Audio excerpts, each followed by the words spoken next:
call to order the Tuesday, February 28th meeting of the Cohasset Select Board. And for those people who are at home and on Zoom, this is on Zoom. Remember, it's being recorded. You can speak. People who are watching on 143 television or Facebook, we can't hear you, you can't speak. But those people on Zoom, if you raise your hand, you can speak. Everybody needs to know that this is recorded, but this is actually a live meeting. As is our custom, we start the meeting with a pledge of allegiance.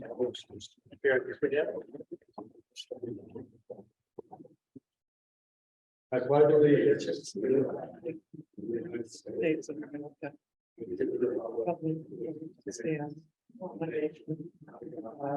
indivisible, liberty and justice. Thank you. It is our custom to allow any member of the public, before we get into the meat of the meeting, to bring up anything that they would like. Keep it short. Keep in mind that there'll be no debate or discussion of what you bring up. The board may decide or may not decide to take it up at a future meeting, but it will not be discussed at this meeting. Is there any public comments? Is there anybody on Zoom? Justin, oh, you're over there. No, Mr. Chair. Okay, moving on, we have the sidewalk committee.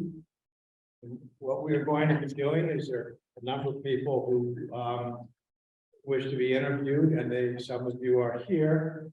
The interview, there might be some questions back and forth. And let me read so people know the charge of the sidewalk committee. The roads and signs, will be composed of 9 Cohasset residents, including 6 residents at large, 1 representative from the planning board or open space and recreation, 1 representative from the capital budget committee, 1 representative from the select board. Citizens at large positions shall be distributed throughout the town to encourage a broad community perspective. Accordingly, new applicants will be prioritized based on their location in town to ensure all areas of Cohasset are represented. The Cohasset Director of Public Works or other staff member assigned by the town manager will serve ex officio and will be responsible for convening meetings and moderating discussions. The committee shall meet no less than once per month and provide updates to the select board as requested. The SCC shall target February 1st, 2023 to submit a preliminary report. Obviously, we're not going to be able to do that. Agenda dates and will be posted and minutes kept in accordance with the open meeting law. The SSCC will have advisory authority only and have no authority to approve projects or funding. The study committee will recommend to the public parent boards the actions necessary to achieve progress in improving sidewalk conditions, overall safety and accessibility. We have asked select board member Paul Grady to be in charge of setting this up. Paul, do you want to take over for the interviews? Or would you like to do it? So I just want to read. Are you sure? Yeah. All right. Okay. People who have applied, if they're here, if you raise your hands. I'm impressed. Thank you very much.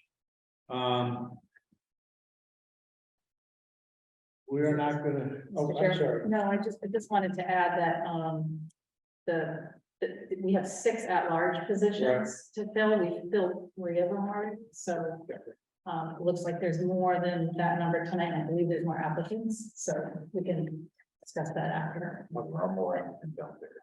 Yeah. Basically 3 open spots remaining.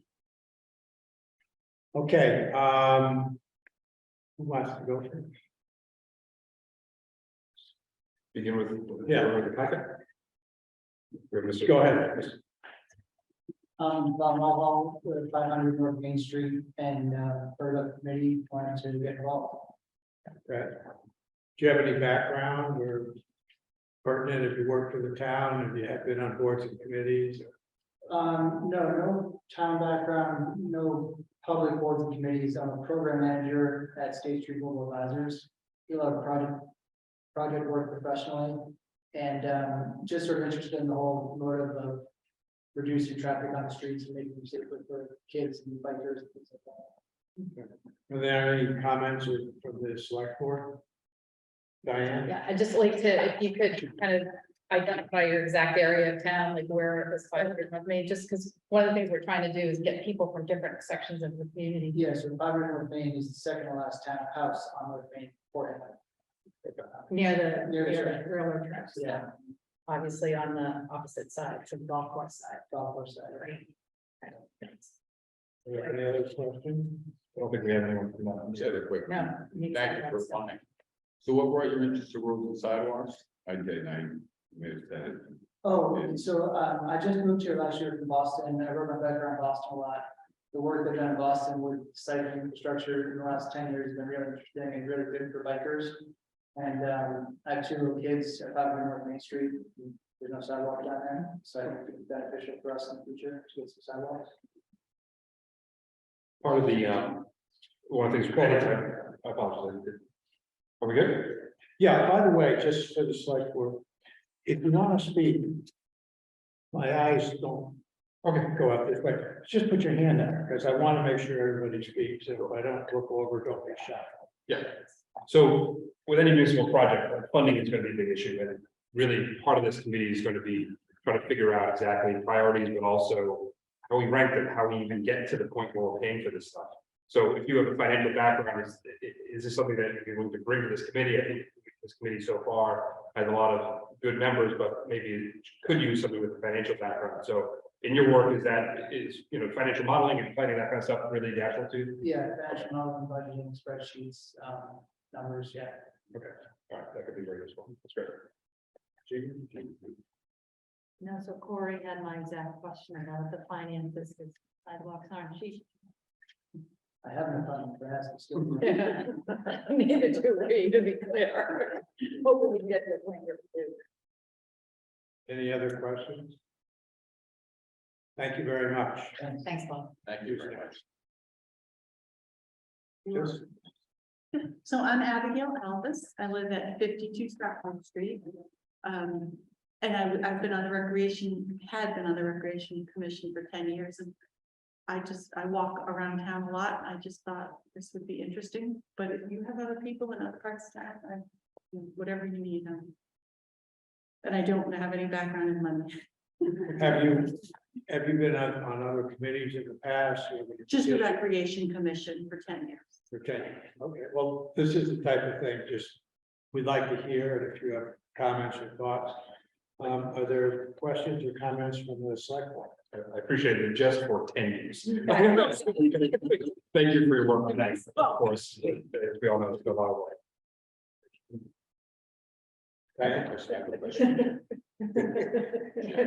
Good call. Yeah. So, and thank you so much. What's your interest in applying? Parks and recreation, so you may have some. Well, you know what, I walk a lot and I Yeah. like to choose different parts of town, so sometimes I'll choose, Forest to go park at the end of Forest Ave, so I can go up sidewalks, so I just. The more sidewalks we have, kind of the same thing, my children are grown up, but the more sidewalks we can have, the better, because I have 2 dogs and I walk them a lot, and sometimes I do Nichols Road, but I'm always a little, do I need to jump into the bushes or not? Diane?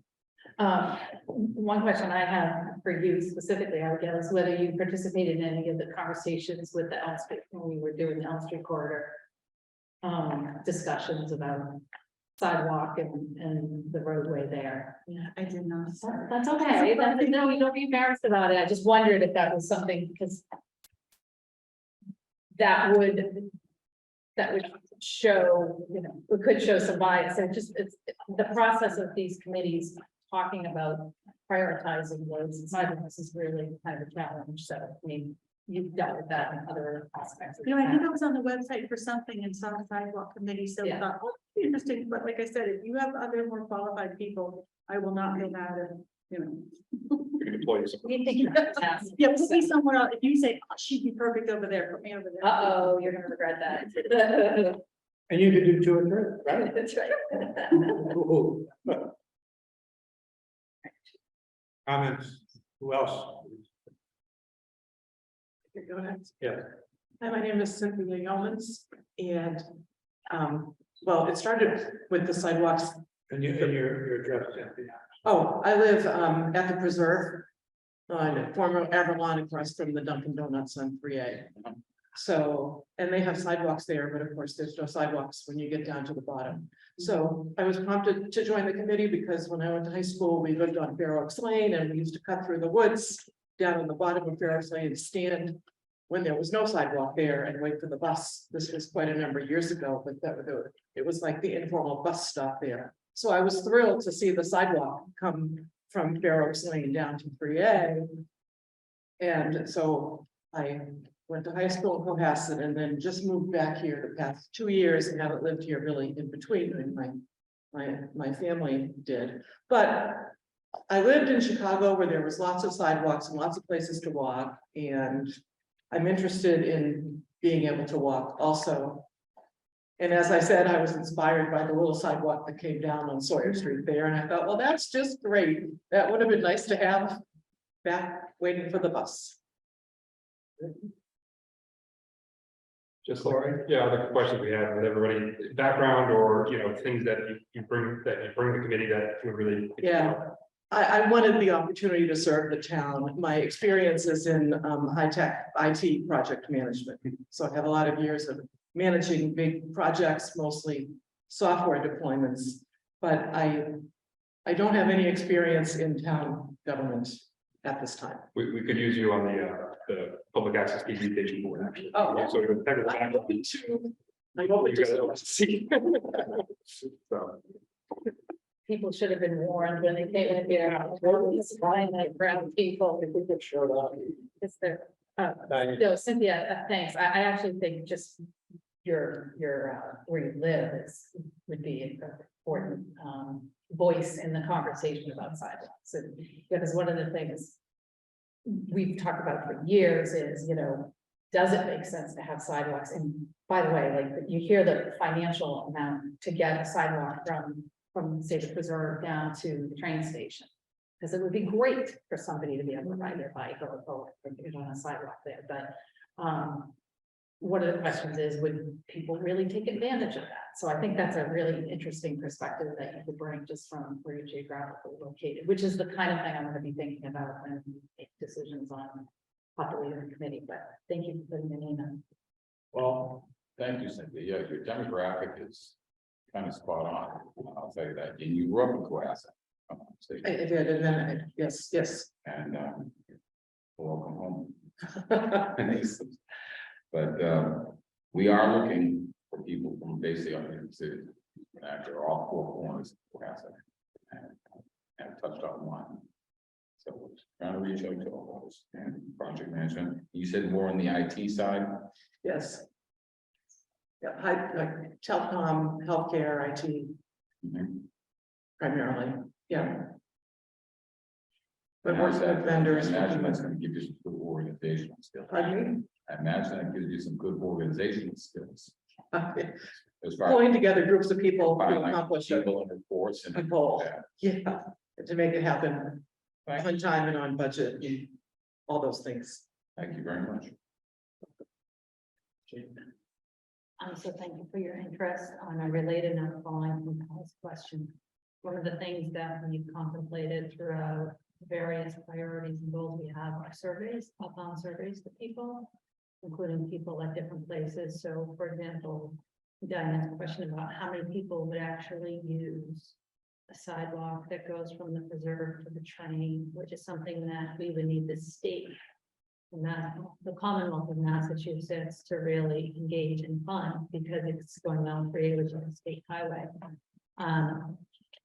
I could see data being really helpful behind that, including surveys of folks at the preserve and figuring out how to access people, including through technology. And so, is that something that your skill set would lend towards in terms of helping with online or other technology to? I mean, putting together online surveys.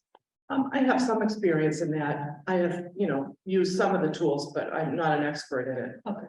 I would probably have to work with some people that I know to put it together. Like Survey Monkey and Yeah. some of the easier ones I've used at work. Diane? Just to follow up on that, one of the things that I think, especially for those of you who haven't served on committees before, is we have an awesome staff. So you're not going to be expected to go off and run the committee all on your own and do all the work necessary, including financial modeling, but all of those skill sets are really important to, especially as you interact with the staff and town hall who do have experience. Excuse me. That peanut M&M is. Anyway, I'll stop there before I joke. I guess for now, we have two left. Who wants to go first? Okay. Paul Lajelle, 87 Cushing Road, the chairman, board members. Most people know here that I'm born and raised there. I have a unique set of skills for this committee. First, I was retired Cohasset police officer, extensively trained in pedestrian and vehicle traffic flow. Secondly, I own a construction company that builds roads every single day. So I know what's involved in building them, I know what's involved in maintaining them.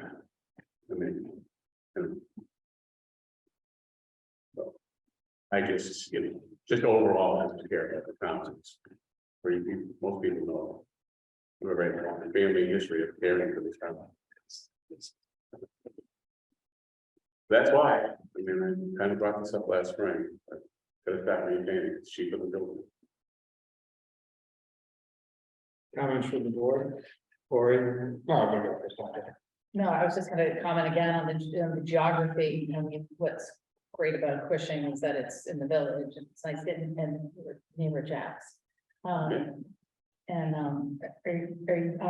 there sidewalks there? And kind of, On the hills are, some of the hills, the streets going up the hillside. Cushing Road has a partial sidewalk. Yeah, kind of jog over. Yeah. One of the big spots I think that was overlooked.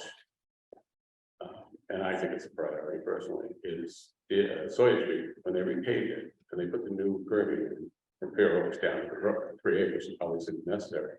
I honestly believe that whole sidewalk from Ripley Road up should be graded curb. I'll argue that's the busiest sidewalk in town, 12 months a year, with all the kids, every single day, and it's 12 months a year.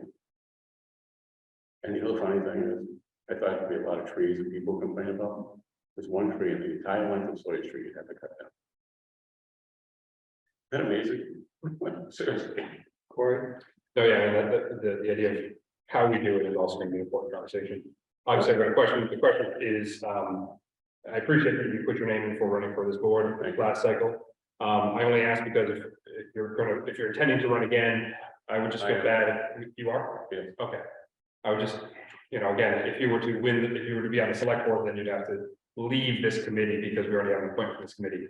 So it would just, I would feel, I would be inclined to go with somebody that would be able to serve long-term. I know it's kind of unfair because you don't know your future, but if we're going to have a committee of people, having somebody that potentially could be off of it and then go back to the cycle of reappointment, we're trying to keep disruption and you understand. I've been trying to get appointed for a long time. Okay. And again, maybe at some point I'll be the liaison to the committee. Yeah, absolutely. You know what I mean? Right. I forget anything. Yeah. Paul, Gene? Well, in charge, our committees, it's not a long duration, Mr. Michelle, we want to get it up, get it done. I think you said something very similar when select board race, which I appreciate. Let's not waste time, let's get it done. I'm a get it done guy. So, I do kind of agree to some degree with Corey, what he's saying, that, you know, as liaison. Myself, I have no interest in getting off with it. No, I'm not saying that, I'm looking to push you off, don't misunderstand, I'm saying perhaps down the road that would happen. That's all. It's just where if you do win the race. Best wishes and congratulations. Everybody, and that you'd have to recuse yourself and, you know, leave that, then move on to another committee. Oh, no, I So understand. there is a spot. Something that's already kind of action oriented, I'm hoping, it's just a thought. No, I totally understand that, I know That's that, all. but again, this all took place before anything about the, you know, the election coming up. Jane? Well, thank you, Mr. Hajel, for your Please.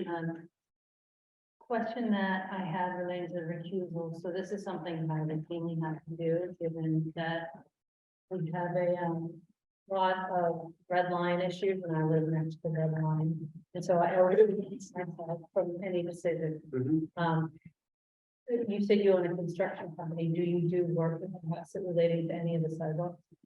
No, And would you be comfortable not being able to do any work with Cohasset directly or indirectly relating to sidewalks if you're on the committee? yeah, I mean, the only thing I do for the town now is plow snow, I don't do any work for water, highway. It might become a reality at the point that, so I just want to make sure we're comfortable with that. But just There's state Yeah. laws. several years ago, the police sergeant, who's a longtime member of the recreation, commission, well, he wanted to like this, like, he went to the ethics commission, now this is a police sergeant. And he got a letter from the ethics commission, he said, just can't vote, you know, you accuse yourself. It wasn't, didn't turn out to be an issue, and my part of being anything, literally snowballing.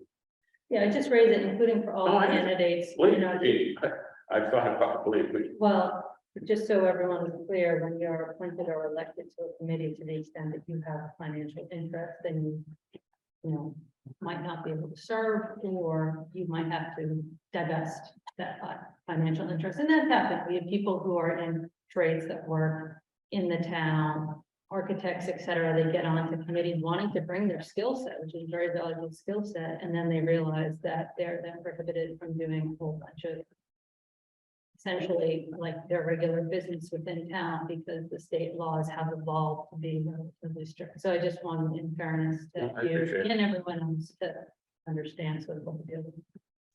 I mean, it's not, you know, it became a big issue, which I don't think it would, but I would step away from the snowball. It's not like I make a lot of money at it. You know, towns don't pay, everybody expects. Not this year, anyway. Yeah.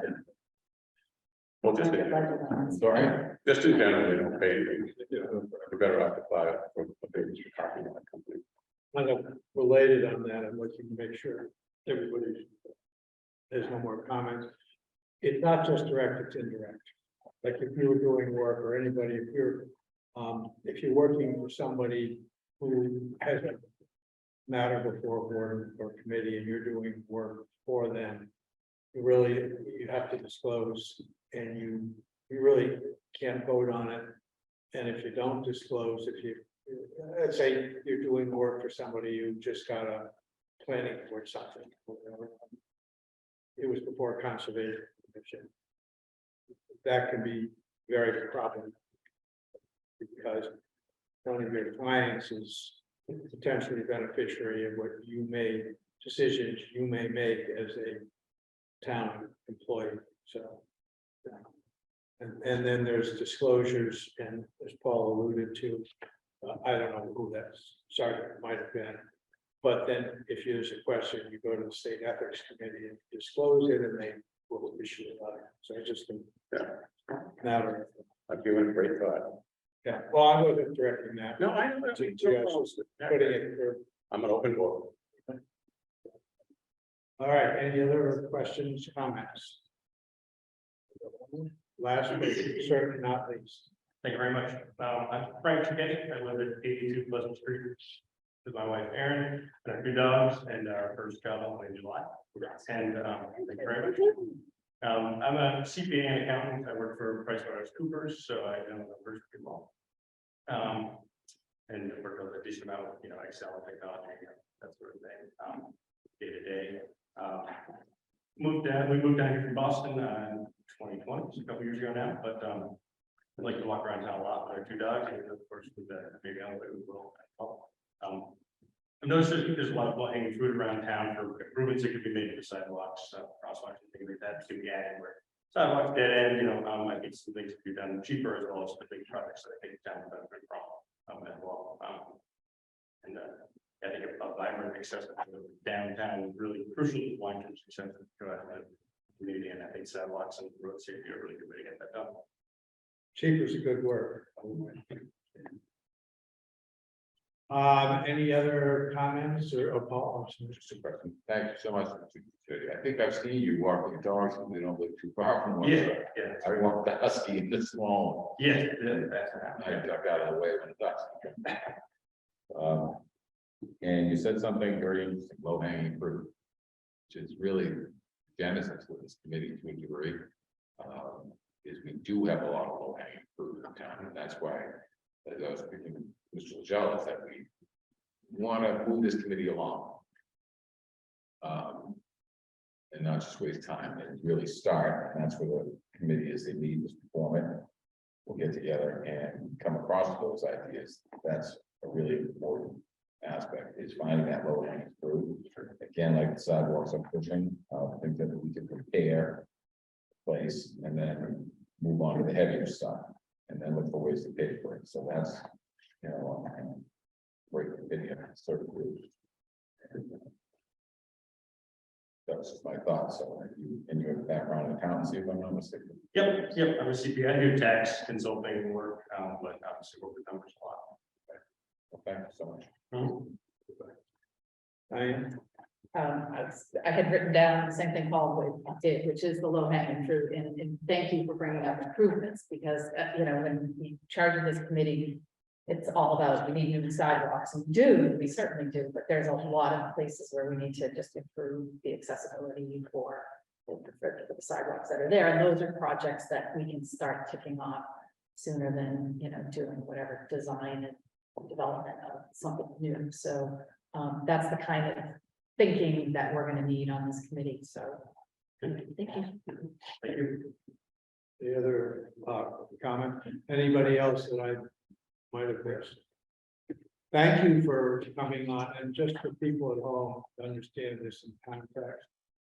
This is part of the initiative, the initiative that the select board is doing about overall everything from schools, long-term financial planning, the roads and sidewalks, fields, schools, because what I think you'll find, those of you who are on there, is that there's a lot of pent-up demand, and it costs a lot of money.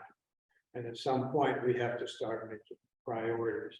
And you're a very important, this committee is a very important part of the select board's vision of looking at the assessment of things and doing that. And Gene will be speaking about that later with long-term planning. Thank you for coming very much. We appreciate it, and we appreciate that. And if you don't get on this board, we'll have other things for you. Thank you. Thank you. Thank you. I see that our HR director is here.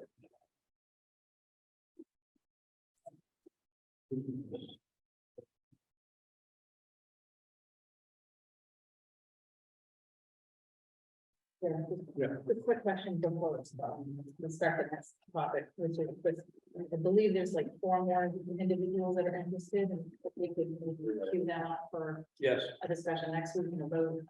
So that the special drag out. I absolutely will talk with you. Make sure you contact them. Yeah, Tracy, we talked about that, the other 4, they couldn't make it time. Yes. We can reach out, so we can get them at the next one, maybe. Sure. Figure it out. Okay. We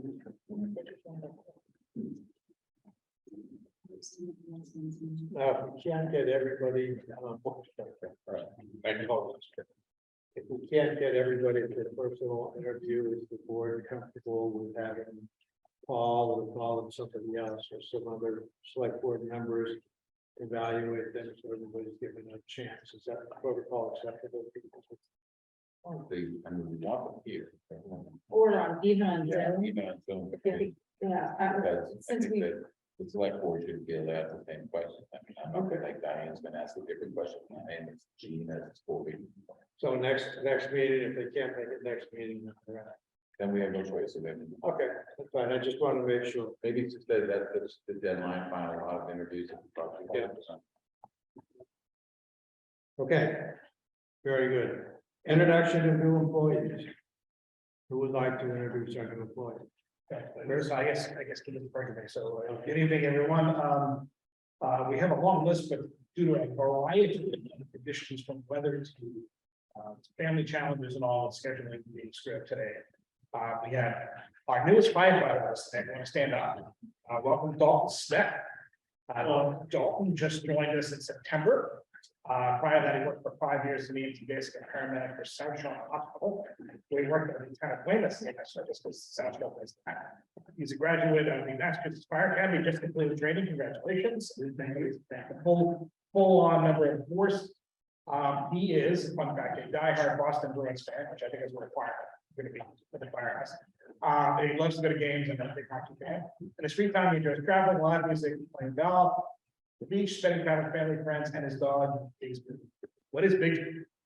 Bixby is he's a rescue, so he's John. He's a friendly animal. Yes. So Dalton had jumped up. Dalton. And is anyone on Zoom tonight? Anyone join us? I know the librarians are gonna try to jump on Zoom, but I've got Nicole Balash on here tonight to speak, I believe, about. Safe Harbor. okay, but yeah, but not for you. Yes. She is? Yes. Oh, is Margaret on too? I don't have Margaret, but I've got Nicole ready. Okay, well, I guess that's Nicole's half of it, so. Nicole, can you hear us? I can hear you. Can you hear me? I'm clear. How is everyone? Great. Good. I'm cool. Hi.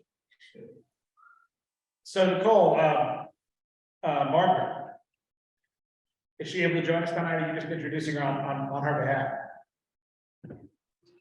Yeah, so she was going to be joining via Zoom, but I'm not sure if she had connection issues. But so she was a former youth ambassador, and that was 4 years ago. She started the youth ambassador program with us. She is a senior over at American University currently. She graduates in May, and she is in a part-time capacity right now. And then we're excited to bring her on full-time in the spring as our project coordinator. So it's a full circle story, and we're very excited. And she has a wealth of knowledge.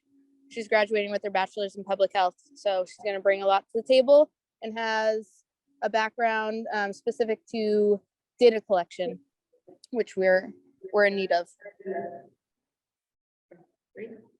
I guess one of those great stories. I was just gonna say, congratulations, Nicole, because this is a testament to your hard work and dedication to Safe Harbor for the last couple of years, or however long it's been.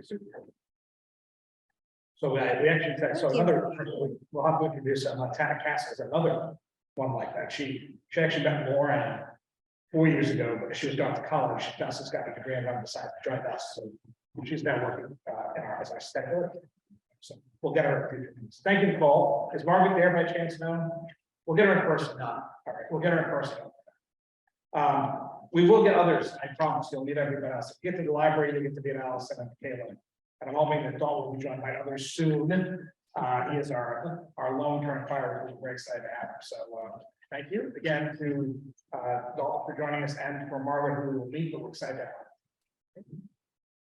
have him. Very good, thank you. Thank you. Congratulations to the meeting. For you. We want you to save your energy. How much of a feeling you're. It's really exciting after 9 p.m. Congratulations. We have a separate charge for the library liquor license. Yeah. No, there's no- So. No, no. Just wanted to make sure I didn't see it. 1 minute. Okay. Okay. Well, all right, so we have, next on the agenda is a one-day liquor license for the Cohasset Library Trust and Library Mini Golf Thursday, March 2nd, 2023. Do we have anybody who's here to speak to that? Yes. Thank you so much. Hi, can everybody hear me? Yeah. Yeah. Hi, everyone.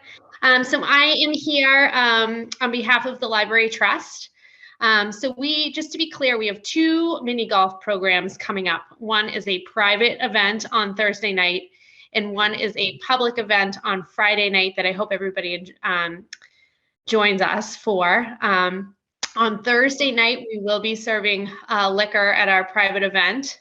And well, we're hoping to, with your approval. And we have a group coming called Superior Servers. And we are listed on their insurance to ensure that we are all set for liability. Okay, any other comments? Comments from the board? This is Paul. I would make a motion. Motion. Thursday, March 2nd, giving us 10, 11. Good.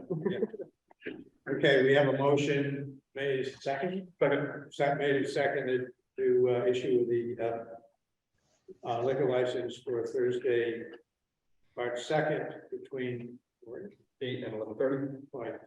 just like a Broadway. We have a motion made and seconded. Is there any discussion, any comments? Hearing no further discussion, all those in favor signify by saying aye. Aye. Opposed, abstention, motion carries unanimously. Congratulations. Thank you. Thank you very much. Thanks, Megan. Cemetery plot repurchase, Woodside Cemetery. There's a request. Of Ted Purdy. At 49 Pleasant Street, asking the town to purchase 2 graves. Woodside Cemetery, section F, lot 92B. They're available for the town to purchase. The purchase price for each grave is $500. So we need to approve the buyback for things for a total of $1,000. Motion to approve the buyback. Second. Is there any motion made and approved to spend $1,000 to buy back? Is there any discussion? Hearing no further discussion, all those in favor signify by saying aye. Aye. Opposed, abstention, motion carries. Okay, we had a public hearing. It's been asked to continue the hearing. This is the public hearing. We are reopening this hearing, so it's not necessary to read the whole initial thing unless somebody feels they want it read, in which case I can read that. But we are reopening the public hearing. And then at the request of the applicant, they would like to reschedule for April 4th, 2023. So the chair would entertain a motion to continue the hearing for Atlantic Operating, doing business at its Old Salt House located at 44 Border Street, to continue that until April 4th, 2023. So moved. Second. I have a motion made and seconded. Is there any further discussion? Hearing no further discussion, all those in favor signify by saying aye. Motion passes unanimously. Public hearing on the National Grid.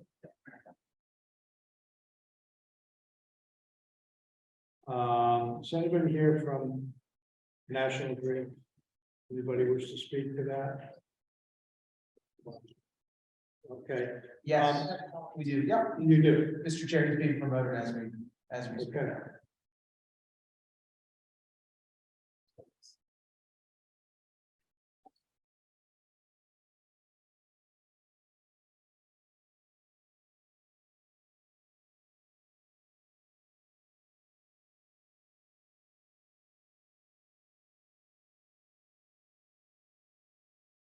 Well, he's waiting there. Let me read the motion. The Cohasset, this is the notice of the public hearing.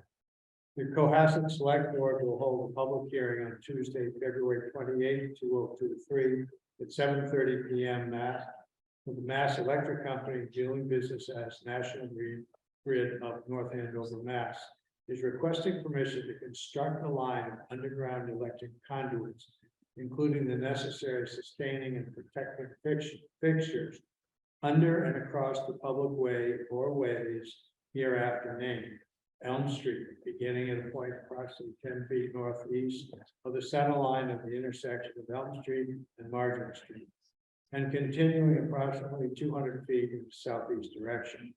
Install underground utilities on Elm Street, National Grid to trench and install approximately 100 feet of 2 to 4 inch conduit concrete in case from pole 2 for proposed pad mounting transformer at 124 Elm Street. The public is invited to offer public input on this proposal in writing in advance of the public hearing or at the person is in hearing. The first hearing is in person or residents can join with a link below, which is a Zoom link. Are they ready to speak? Yeah, he's out. Yes, hello, good evening. Hello. Yes, thank you. Please identify yourself. Yes, my name is Socrates Perez. I'm here to represent National Grid. My address is 100 East Ashland Street in Brockton. I'm here to represent National Grid in regards to this petition. Like you said, like you mentioned, this is for us to allow the customer to feed the underground transformer inside 124 Elm Street. We are requesting some conduits, 2 4-inch conduit from an existing pole number 2, and go down into a proposed power mounted transformer inside the location at 124 Elm Street. Okay, are there any questions from the board? Jean? Hello, Mr. Perez. Thank you for the map, which is helpful. It looks like it's going to be carved through the sidewalk. Is that where the trenching is gonna happen? That's correct, yes. And is National Grid going to replace the entirety of the sidewalk instead of just doing a big trench in the middle? The customer will be doing the trenching. Could you repeat that? The customer will be able to repair any damage to the sidewalk. We take ownership at the end. You take ownership, but the. Yeah, of the conduit, yes. And who is the customer? The developer doing 124 Elm Street. Let me see what the give me 1 second. That's the condos. I see. Let's.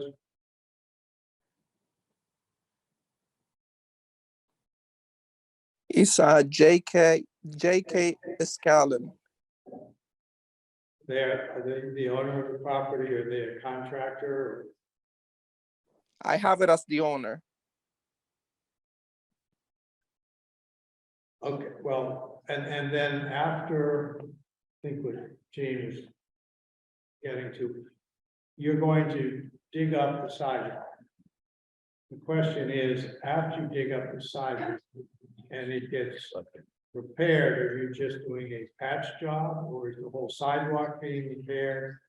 And who is ultimately legally responsible for making sure that that sidewalk, when it's rebuilt, meets town standards? That will be the customer, and then we'll be maintaining. If we need to do in the future any work on that, that will be on us. Chris? So the board can require a full replacement. So you can make that a condition that it has to be restored to, a rate, that to repair the entire width of the sidewalk, not just the trench. Oh, okay, I'll let the customer know. Yeah, definitely. Yeah. That's what the board wants to do. Yeah, which I expect you. Yeah, I suspect that we will. Whoever makes the motion may approve that. Diane? I just have a question based on the information we received from, John Allen today. I just want to make sure this is all, whatever they were commenting on is. Yeah, they went out and looked at the site today, Inspector Allen and Deputy Fire Chief Hernan to inspect the location. They were fine and how it goes. And also, it also takes it out of, by putting it on the ground, it just takes it out of, the visibility and it all makes it easier to deal with. So, And there's too much power going through there. Correct. For the overhead. Correct. And then it's something I learned. This, they need to do that underground.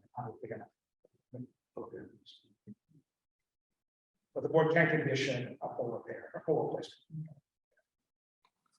Yeah, I would let the customer know. Definitely, yes. Any other comments from the select board?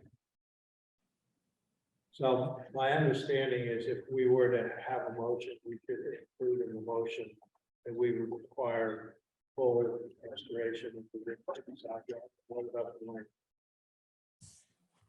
Well, I would, so I'm happy to make a motion right now that we approve the request of the National Grid to do the installation of the electric conduits in front of 124 Home Street in the underground petition that they have proposed to us, subject to them or the owner, whoever ultimately bears the responsibility, doing a full replacement, i.e. the full width of the sidewalk through the entire length that is trenched. We have a motion made and seconded. Is there any further discussion? Hearing no further discussion, all those in favor signify by saying aye. Aye. Opposed? Motion carries unanimously. Thank you. Thank you. Thank you. All right, now we have the Boy Scouts. This is the highlight of the meeting. You can pull a chair. You don't have to. Yeah. Or you can stand at attention. Figure with the camera there, you can. So, who would like to introduce? Yeah, and you look at us and they'll pick up on this camera right here. My name is Rex Schiffman. I'm currently a Life Scout with Troop 28 in Cohasset, and I am starting my Eagle Scout project, which is rebuilding the stairs to Milliken Bancroft Field from Bancroft Way. My project overview. The current stairs there have fallen into disrepair with fallen railings and rotten steps and exposed metal spikes, and they need to be replaced.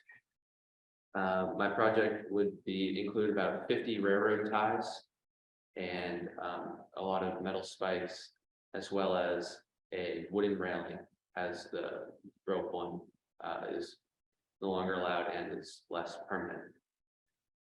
There will also be non-slip treads on each step, as when those stairs get wet, they can be very dangerous. The location is across the path from Alumni Field when you're walking to Milliken, and take a left up towards the baseball field off of Bancroft Way, right on the red dot. The current stairs, as you can see in the photos, are not really Thank you. up to the standard they should be up to. I have fallen railing and rotten steps and just generally unsightly. The total budget would be between $3,750 and $4,300. This would include purchasing 50 railroad ties, which range between $30 and $35, along with materials for railings and metal spikes, and the gravel for the 3 gravel landings. The stairs will have a lower section and an upper section. Lower having 7 steps and the top having 8. Each separated by a gravel landing.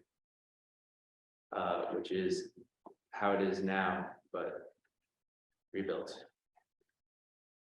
And that's. And it doesn't look updated, but the timeline would be, it'd be great to have the stairs rebuilt relatively quickly after they are removed, especially if it's during the spring when every day after school it's used to get to baseball and for lacrosse practice and tennis practice. And you coordinated with the athletic department. I am presenting in front of the school committee tomorrow to communicate with the school. Comments from the select board? I just have one question for you there. How are you gonna secure the posts to the ground? The posts will be dug into the ground and then also drilled into the step behind and the side beams, so in 2 directions. Diane? Oh, Well, thank you for taking care of something that the town should have. But question about funding, how do you envision, are you thinking about CPC money or some other source of funding? I know that there was already funding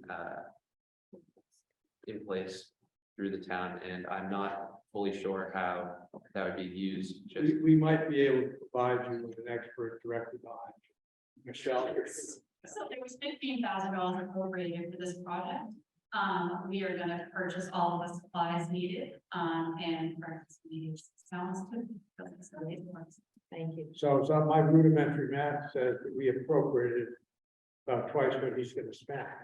You're a good citizen. You get free labor. We get free labor. That's where the savings. Would you like to go on the roads? Other comments?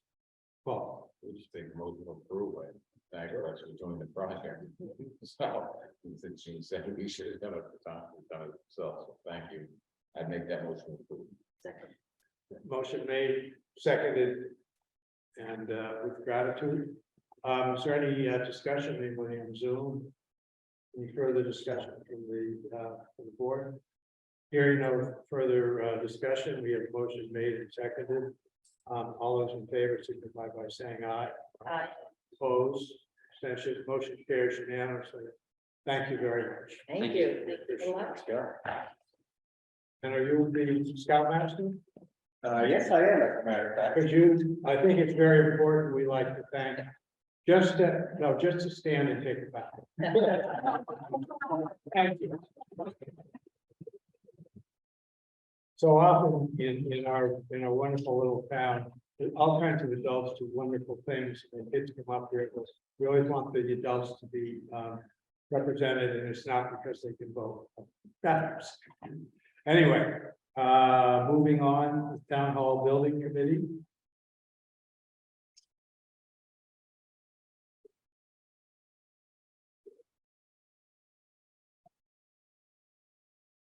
Everybody wants to come closer.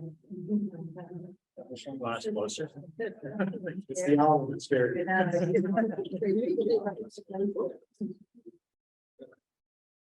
Evening, thank you for having us. Yeah. Bill Lear, Chairman of the Town Hall Building Committee. I have Bert Lubitz here, member, and Mark Cameron. And going to share, doing a presentation here for you with some schematics and some numbers as well tonight.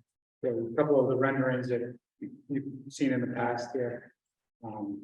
So we look to the third slide, issue against the third slide. Fourth slide. So just a little history timeline of how we got to where we are today. So from 2019 to 2020, the committee was assembled and we reviewed options to renovate the existing structures and an option to renovate and rebuild the adjacent addition structure. And annual town meeting in 21, we were approved to spend $750,000 to put together a design to renovate the historic portion and rebuild a new addition on the annex side. In annual town meeting, May of 2020, we were approved to procure a construction manager to provide pre-construction services for the project that had been designed, which was renovation of the historic building that we're in and a new addition adjacent to it. And so at annual town meeting 23, we'd be looking to seek the remainder of the funding required to complete the project. Next slide. So since the last update before the select board, we have retained the construction manager and they have reviewed the 95% construction document, the CD 95s, and provided an estimate of what they view the costs are. Now, these numbers are not subject to, they're not the result of a competitive bidding process. These are just sort of the best guesses at this point based off of their experience in the field. So with that, if you're looking at, what the cost would be for renovations plus the rebuild and the site work, the construction costs would wind up at $17.8 million, according to their estimates. With soft costs and contingencies, the total project budget would run just over $22 million at this point.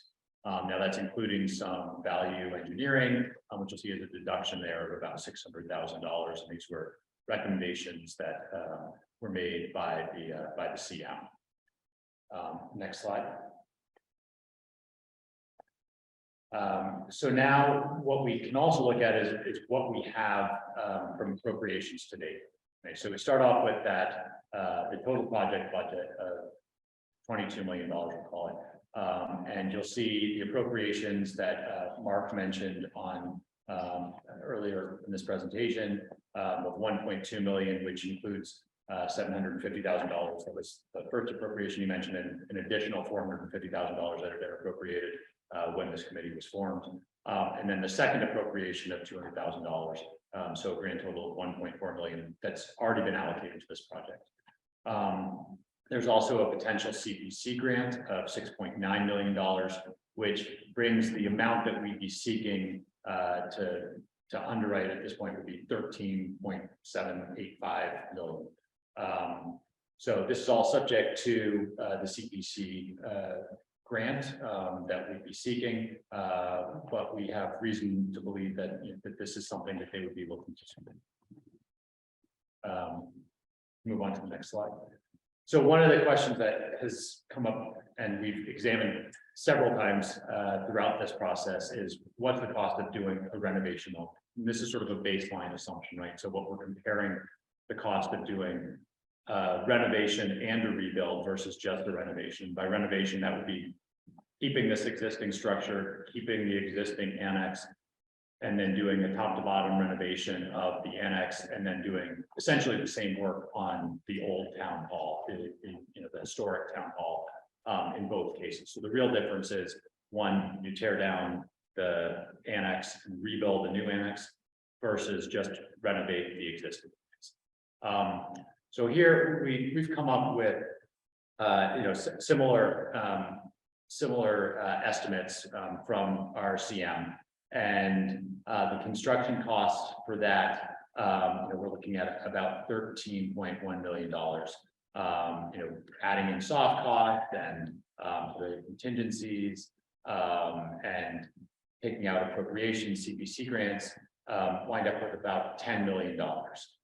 So the delta that you would actually see on between a rebuild versus a renovation is going to be it's a little more than $3 million is what we're looking at. So we can go to the next slide, which will actually break it down. You can sort of see where we are. It's about a $3.4 million difference between the two projects. On the left, you'll see sort of the breakdown of what a renovation / rebuild would cost, and then similar, line item breakdown of the cost for just a renovation of the existing structure. So we look at that and we move to the next slide. based off of all this and what we've done, we still keep coming back to the same point, which is that our view is that we need to move forward with the renovation and a rebuild. There is, there is some savings, but by moving forward with just a strict renovation, we wind up with a building that, we are saving some money on the cost, but we're winding up with a building that isn't fit for purpose. Since these designs, that for even the renovation and rebuild, if anything, the needs of the town hall have increased since that time. And so we're looking at a place where we'd be spending money on a building, renovating a building that is no longer fit for purpose. We wouldn't have any flexibility moving forward. So our strong recommendation is that we move forward with the renovation and a rebuild of the town hall. One question of the town hall committee. Obviously, it'd be of interest, I think, for the select board to understand what in the committee with professional experience. Because you're obviously making judgment calls, and what kind of experience do you bring to the table professionally or work and when you make this evaluation? So part of a renovation, there's, by the nature of it, you have more factors that are concealed and unknown, which is inevitable in any renovation. And so with the renovation, on paper right now, it seems that there's a savings. It could easily cost more once we dig into issues and find out things of the annex that we're renovating, that we wouldn't have had to deal with if we were building a new structure. So those factors in combination with the numbers being close, the programming not fitting, the programming needs of the town not fitting into the space of the existing structure. The existing structure does not lend itself structurally to significant modifications. It's very rigid in its layout, can't move the stairs, can't move the elevator. And so it's very constraining from a layout perspective that doesn't lend itself to the needs of the town. Do you have, what I'm trying to get is you have professional expertise or? Well, what have so you the done? committee, there's a broad range of experience on our committee. We have people who have experience in the construction industry, we have an architect, we have lawyers. So there are a bunch of us who have a wide range of experience in lots of different facets of life and making complex decisions about business decisions. We also have relied on our owner's project manager, Vertex, who has provided us with input throughout. And as we mentioned earlier in our presentation, we have recently brought on board CM, who's guiding us through this process. And so we're taking the collective expertise and For the people at home, CM is? contract manager. Yeah, so we've been working with them closely. Oh, and I forgot, our architects, of course, who have been working with us throughout this process. So soliciting feedback from a multitude of sources and experts in this area. We just, whenever I go back and I look at it, a renovation to me just seems like it's a penny wise, pound foolish decision. It's throwing good money after bad at this point. And the best way, from my experience, is, and not my experience, but in my view, is to start from scratch and to start with something fresh that meets the needs of the town today. And it has been the unanimous opinion of the committee to renovate and build a new structure. Comments from the select board, questions? Start with Corey and then Diane. I watched, had an opportunity to watch, thank you, Justin, for getting the YouTube video up real quickly. I got to watch. I was just, I was impressed. My wife was wondering where I was laughing, but the detail of cost savings that you found at the last thing, when you're talking about the width of the door frames, finding $25,000 in what kind of door you use, so that you don't have to, so you can save on interior frame, trim. You're talking about how the foundation adheres. We found $300,000. I mean, so I was just so impressed with the level of concern. So literally the smallest details, not just beams and square footage, but really, and I'm just impressed with, I guess, the care that you guys have put into this. So again, seeing that, we've worked so hard to figure out what the baselines are, we figured out what the best cost per best square footage benefit is for the cost. We're talking about how most efficiently to install doors. I mean, that just speaks to the maturity of this project. So thank you all for all the work. And I have a lot to say, but thank you, for your hard work. And I mean, one of the things, when we charged this committee, we had this very same conversation and the board voted that we wanted to raise this committee, you guys in particular, to do a renovation of this building and a new building over there, because, and Eric, you said it, it's the program needs. We're just not meeting the program needs. And there was some retraction, obviously, during COVID, when we weren't all meeting in town hall. And boy, this is the first time, I think, in 3 years that I've walked into town hall for a meeting, usually gone upstairs. So I think we keep coming to the same conclusion about what we need to do. And I really appreciate your hard work. One of the things that I'm just curious about, and this is probably more detailed, but now that Corey brought up that you're measuring door frames, maybe it isn't. You know, just in terms of the meetings of the future, which are gonna most likely be hybrid. And it's gonna be something that we're gonna have to discuss, in terms of funding, whether it's in this building or somewhere else in town. Just the technological needs, but, you know, to what extent are we upgrading technology throughout the building? The building will have current technological standards, which is data in every location. You know, meeting rooms will be set up for conferencing of this nature with hybrid meetings. You know, we have 3 meeting rooms in the new building, the select board meeting room, and then there's a subsequent meeting room on the first floor associated with the land planning department, and another meeting room, smaller meeting room on the second floor as well. So it'd be up to the committee and the board here as to if all of those rooms get outfitted or if only select ones get outfitted. And regardless, if they weren't outfitted now, they could be prepped for that in the future. And that's how the infrastructure would be there. It would be more associated with the technology that wants to be procured and put in those rooms now versus in the future years. Got it, thanks. Paul and Gene.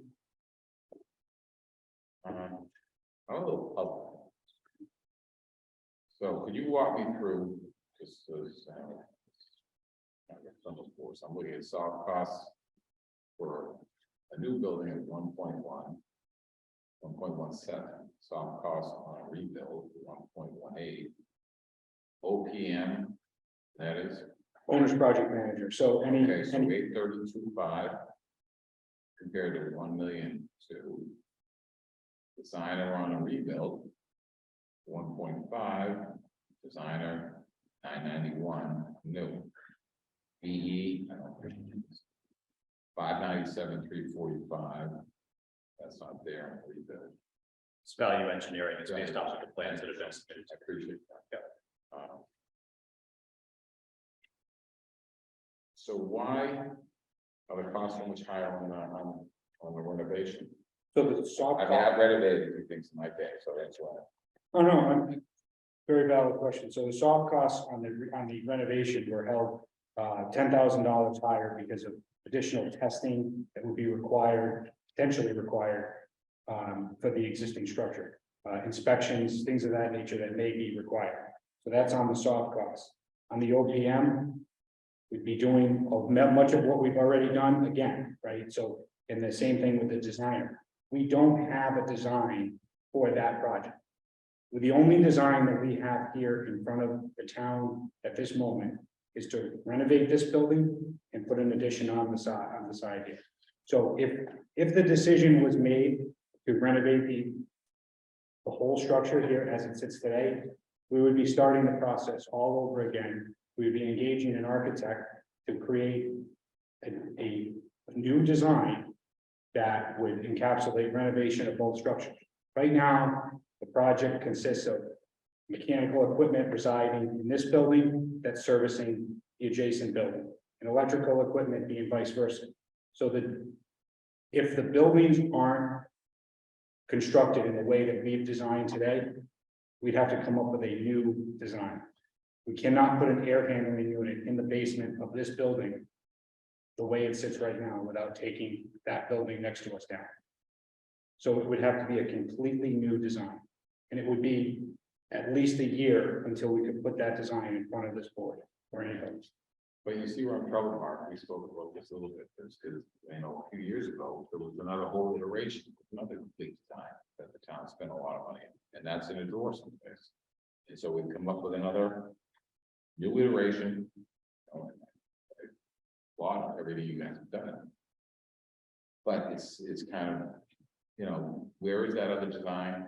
It's in the drawer. All right, so why don't we use that and then? Because that design, that design that's in the drawer had the second floor of Old Town Hall for civic purposes. It was not populated with offices. So the addition on the side of the building here was larger to accommodate that. And in a value engineering attempt, we were asked to populate the second floor of Old Town Hall, which is why we had to design a new building. We had to redo the design. The designer that also did the one that's in the drawer had no interest in partaking in the design for the town. They did not want to continue that. And it was and the designers that we interviewed had no interest in carrying out somebody else's work. That's right, again, I know it put him in a lot of trouble, but. It was also a design that was not visually well received by the town. No. Glass, atriums, it wasn't well received. So that design, instead of keeping it on life support, was put away.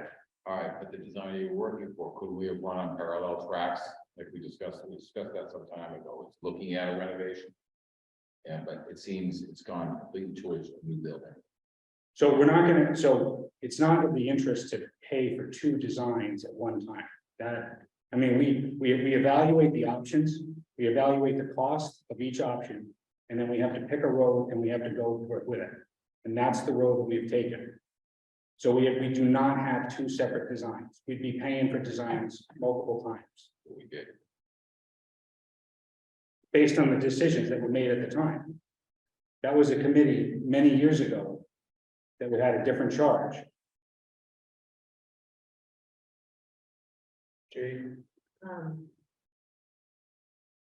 So I come at this from the long-term financial planning standpoint, which is going to be such a good intense discussion later, and just to begin to break down some of the numbers. So the CPC request now is at 6.9 million, which when I was on CPC, it was 4 to 4.5. If I recall how the math on CPC worked, there's only so much currently sitting in the bank, so to speak, of unrestricted funds around 2 million. And there's only so much that we get in each year from the state, from CPC revenues, and it does fluctuate depending on registry of deed revenue. And so I think this is more directed at my fellow board members. We would need to get a really intense and clear view of 6.9 million being taken out of CPC funds, because that could be the entirety potentially of our CPC money for the next 20 to 30 years on this project alone, when it's supposed to be designated for categories. I don't think that's that massive workout, just back in that. It would certainly come out of CPC, the CPC will discuss that. But the Yeah. CPC is in charge of that funding, they're gonna have that very in-depth discussion. We've run this before with this board. The CPC doesn't like to be told what to do. We've got to run that before. Yeah, I know, but So- this is an intense decision in the select board side, what we put on in terms of the warrant article. If we don't like that, then we don't have to put that on. That is the select board's prerogative and what we are elected to do. And so I do think that there's a threshold issue that I would like to see before I agree to anything along the line of 6.9 million in CPC. I want to see that projected out. And I want to understand exactly what that means from a CPC standpoint, because that is a very substantial commitment for CPC, where there's a lot of other projects hovering out there from conservation, fields and rec, which we're about to talk about as well, which has very substantial numbers associated with it. So we're really making some decisions that could lock people in for decades. If this is going to go forward like this, at this 6.9 million number, and so I think it's important to just air that publicly. And I want to be transparent about where I stand too on the CPC funding, including for CPC. So that's the first question I have, because this is a brand new number that I'm seeing for the first time right now. The other questions, I think, to me, are going to come down to the money. I know that there is going to be questions about, for example, the increase in price from what I recall when I was on advisory, I want to say 2 years ago. The same plan had a cost of, I want to say 14 to 16 million, and now we're at 22 million. And I think it's through no fault of your own. You're doing your best to try to winnow the price down wherever you can, whether it's door frames or it's the market that we're all dealing with. And so the question that I have is, based on your professional experience, because you all come from a background in construction and have this expertise, do you sense that we're at the height of a market that may be starting to fall in terms of prices? In a professional sense, because this is what I do for a living, this is my professional opinion that, not that of the committee. Yeah. That this is a good time to buy out a job, right? This, especially something in the public nature, because there are uncertainties in the economy now, right? There's some instabilities, and prices, commodities have been normalizing. It's not completely normal, but it's been normalizing. And for contractors to have a public job that is secure, that has a predictability of following through, has the attention of the subcontractors in that market to be aggressive and to secure that work and to make sure that they have work to fill their books. So I think it is a good time to buy out a job. Diane? That's on that, these numbers that you're presenting tonight, these are kind of not to exceeds. Is that why? It's So- time to- So what these numbers are to represent is, these are the numbers that we can provide as a best estimate today. The numbers will be trued up again as we get closer to annual town meeting. Those numbers, and the reason that is done like that is because for the bids to be valid with the subcontractors and to hold, there's only a certain amount of time that the subcontractors are going to hold their numbers for. So if they were to give those numbers to us today, they would not be valid and still good at time of annual town meeting. So this method is done to give the community the best sense of the number of where we're at now. And then as we get to closer to annual town meeting, you know, there'll be a little bit more competitive nature of the project. And those will be competitive bids with the subcontractor market. We already have selected our CM, and they would be procuring our subcontractor bids. Just a follow-up, sorry, you know, and I think it is a financial discussion for either later or next meeting, which is, you know, and I used to say this all the time at the last town hall project, which is like the numbers don't mean the same thing to everybody. You know, somebody hears $7 million and they think it's not much, and some people will hear $7 million and they think it's a lot, or 22 or anything. So I think it's going to be incumbent upon us to kind of drill down and get some understanding. For example, 6.95 from CPC, that is a lot of money. But you know, what is the debt service? They're not going to just hand us $6.95 million.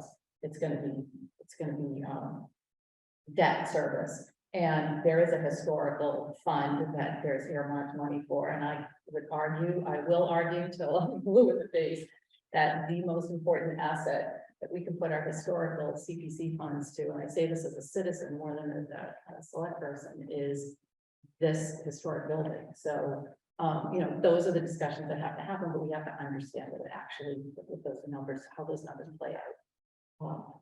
Yeah, no, Corey, yeah, and actually, I was gonna follow up on that. I mean, we're sitting in, again, as I understand, CPC money, it would be only for this building, and that's kind of, it is this, and that is it. I guess if there's electrical wire, there's a percentage, but that's, when we're looking at this building, which is supposed to be the center of our town, and this is just There's a reason we don't have meetings in here.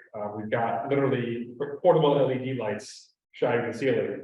And then when Justin walks across the room, no one can hear anything. So we can buy a quieter floor. But, you know, so that's, if we value this, I mean, it's a community discussion, just like you said that, it's, do we value this structure?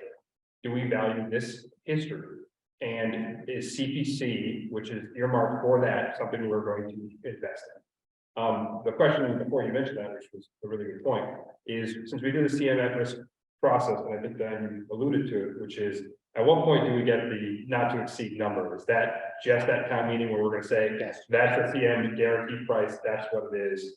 And so we can go to the town and say, you know, there's not going to be a $4 million to finish this ask in 2 years, right? That's really the whole purpose. And then if we're also bidding out those individual jobs and we do well, there is still opportunity for savings. If the bids come in lower, we benefit. If the bids come in higher, we're protected. Is that kind of a very simplistic way to understand it? Yes, and again, with the guaranteed maximum price, GMP, that does not include if somebody was to say, hey, we want to add an addition onto the back of the thing. If the scope changes, Correct. it does not mean that that is going to change. If there is, you know, an unforeseen ledge out there that no one anticipated or could see, that is not something that Justin.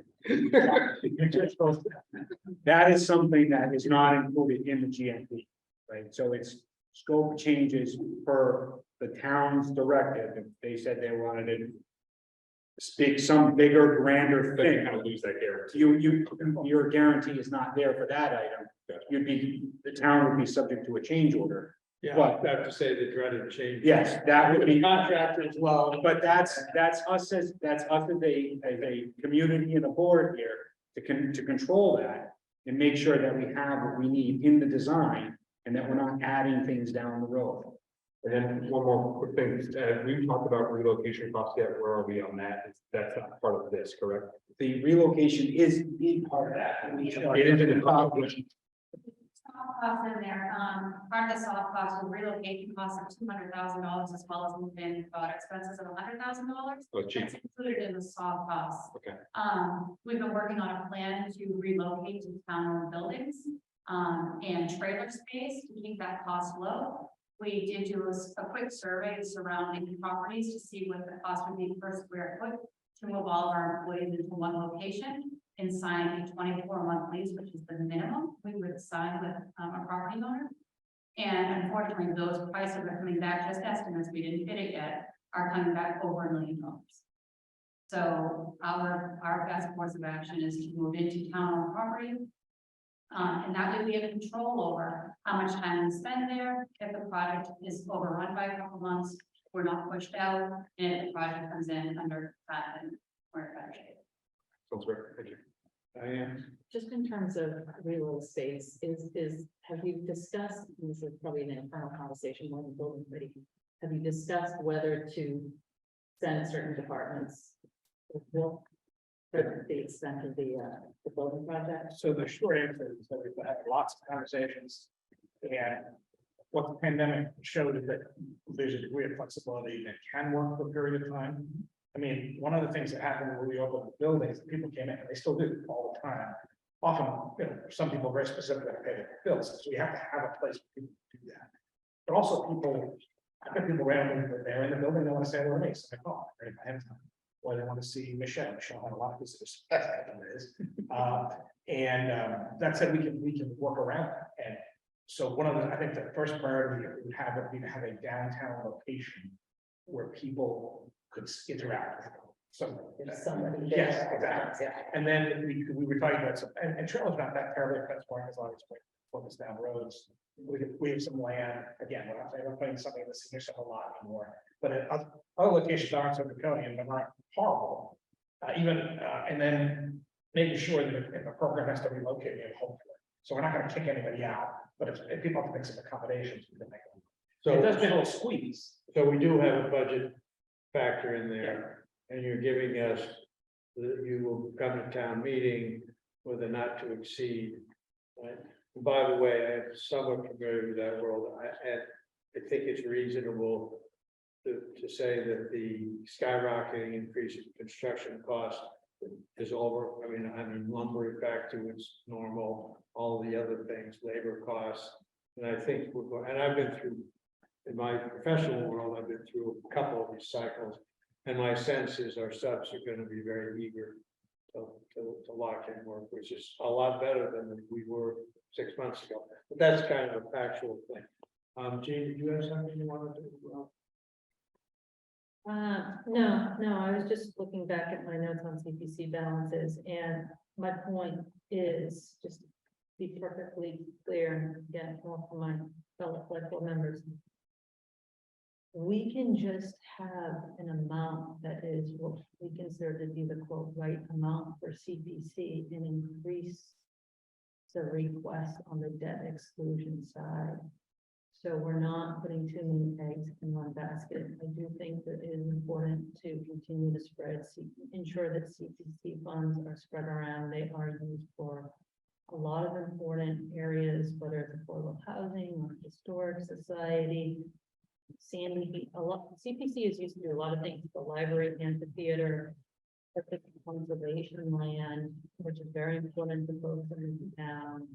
Field maintenance, so I do want to be careful, and I don't think we should prejudge certain CPC amounts without having a pretty in-depth discussion first. I don't think CPC should be used to go ever higher and higher. I prefer actually for the other line item to go higher, i.e. the debt exclusion amount, because CPC funding also can be voted out.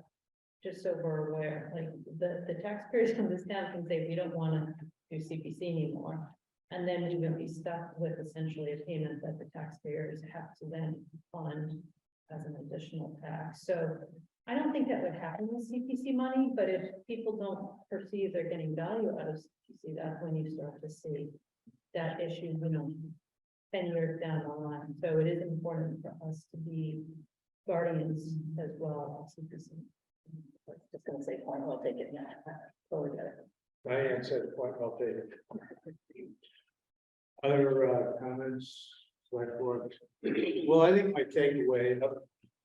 One thing to add here is sort of in our later discussions and enhancements of the building was, the purpose of this room that we're sitting in here and finding other purposes. And again, we truly feel that with a freshened up room here with pipes and electrical wires being where they belong and not exposed on the ground, that this is a space that people would want to use, that could use. We've reprogrammed and made some modifications to the concession area out front to include a small catering style environment where a local caterer could come in and support an event in here, a small event, similar to what happens over at the Lightkeeper's house, which could also generate some revenue. Now we're not going to sit here and advertise that it's going to pay for the project as a whole, but it is the Lightkeeper's house is a very good record of being booked and used. This is again another space where there's a lot of weddings in town that could capitalize from a small rehearsal dinner space. There's multiple churches around here that could utilize this space for their functions and their needs. So again, with the proper setup here, it's something that could really succeed. And you do move the bathrooms into this with access directly to the outside, which is a major. Yes, so there would be bathrooms in the new addition that would both on the second floor and on the first floor to house the requirements of the staff. There would also be dedicated 4 bathrooms back or front, however you want to refer to the entrance side here of the old town hall that would be utilized for the common during all kinds of hours. So, Gene?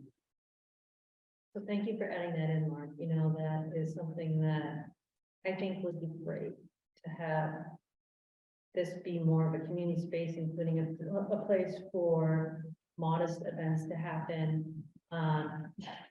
Old Derby and Hingham, for example, they are a historic society, but they're using their community space. That said, I understand Old Derby, for example, charges $5,000 for a wedding, so that's what they bring in each night, but it's also a ton of wear and tear, and they have an administrative staff, so I like the idea of keeping something a little more modest, like the Lightkeeper's House, that's probably more feasible for us, given our capacity and the wear and tear on the building too. You reminded me, though, that I thought that one of the things we were gonna be doing was a website rolling out some of the programmatic vision. So we do have, we do have a group that is working on the PR side of it to, with Guilfoyle's to communicate that, get that information out. That'll be probably starting on the next week and a half, 2 weeks. When you start to roll out.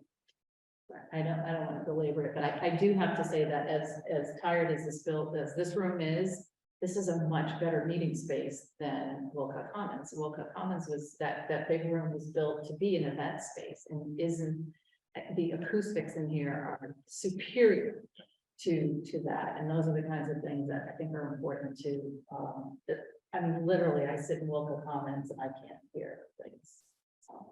And I have to really good. And as part of this, we have new lighting, we're in we're deciding some specifics on the fixtures themselves. Downlight, uplight, and as well as acoustical panels to be installed here on the ceiling that would sort of just mimic or complement just a general ceiling texture, sort of a layout, but also provide that acoustical benefit. Plus, from the board's perspective, we all like it because there were all elections here. It's a great building. I do like this. So other comments from the select board? Well, thank you. And then I do think that we've made some pretty significant progress. I think we have figures that we can rely on with a great more certainty than we had before. We've identified some important issues like the CPC funding. We've identified some important obstacle concerns that we have to address, but this is a process and ultimately the voters will decide. But our job is, part of what we're trying to do here is to make sure the select board presents to the town a proposal that the town can have faith whether they're going to vote yay or nay on it, and make sure there's things that aren't left. And you've done a very, very good job. And I congratulate my fellow select board members for following through with thought and questions. It's clearly something. So thank you very, very much. And thank the rest of you. Thank you. Thank you. Any other comments? Very good. Moving on. Thank you to the annual town. You are welcome to stay. It's exciting. Annual town meeting. Chris, do you want to? Sure, we have a few presentations for all of you tonight. If Michelle is good, we'll start with Michelle. So we're going to start with there's 3 articles here that they're going to vote on. We'll get those in a second. We want to walk through the capital budget first. Give you folks a look at what's been talked about and where we think it's going to end up. We had a conversation with Chris this evening to kind of help narrow that down. So that being said, Sure. So the capital budget process starts in September. We asked all the departments for their requests. It's somewhat of a wish list. They give us their 10-year capital plan. They include all the items that they're looking for over the next 10 years. But they're really going in on FY24. So in September, we received some questions regarding funding mechanisms and, how much money does capital have? Well, the answer to that is we have about $2 million after debt service. Capital budget can spend $1.5 million. As you can see here, or not because it's so small, the capital request we got this year came in at $5.3 million. That is something we typically wouldn't fund over a 2, even 3-year period of time.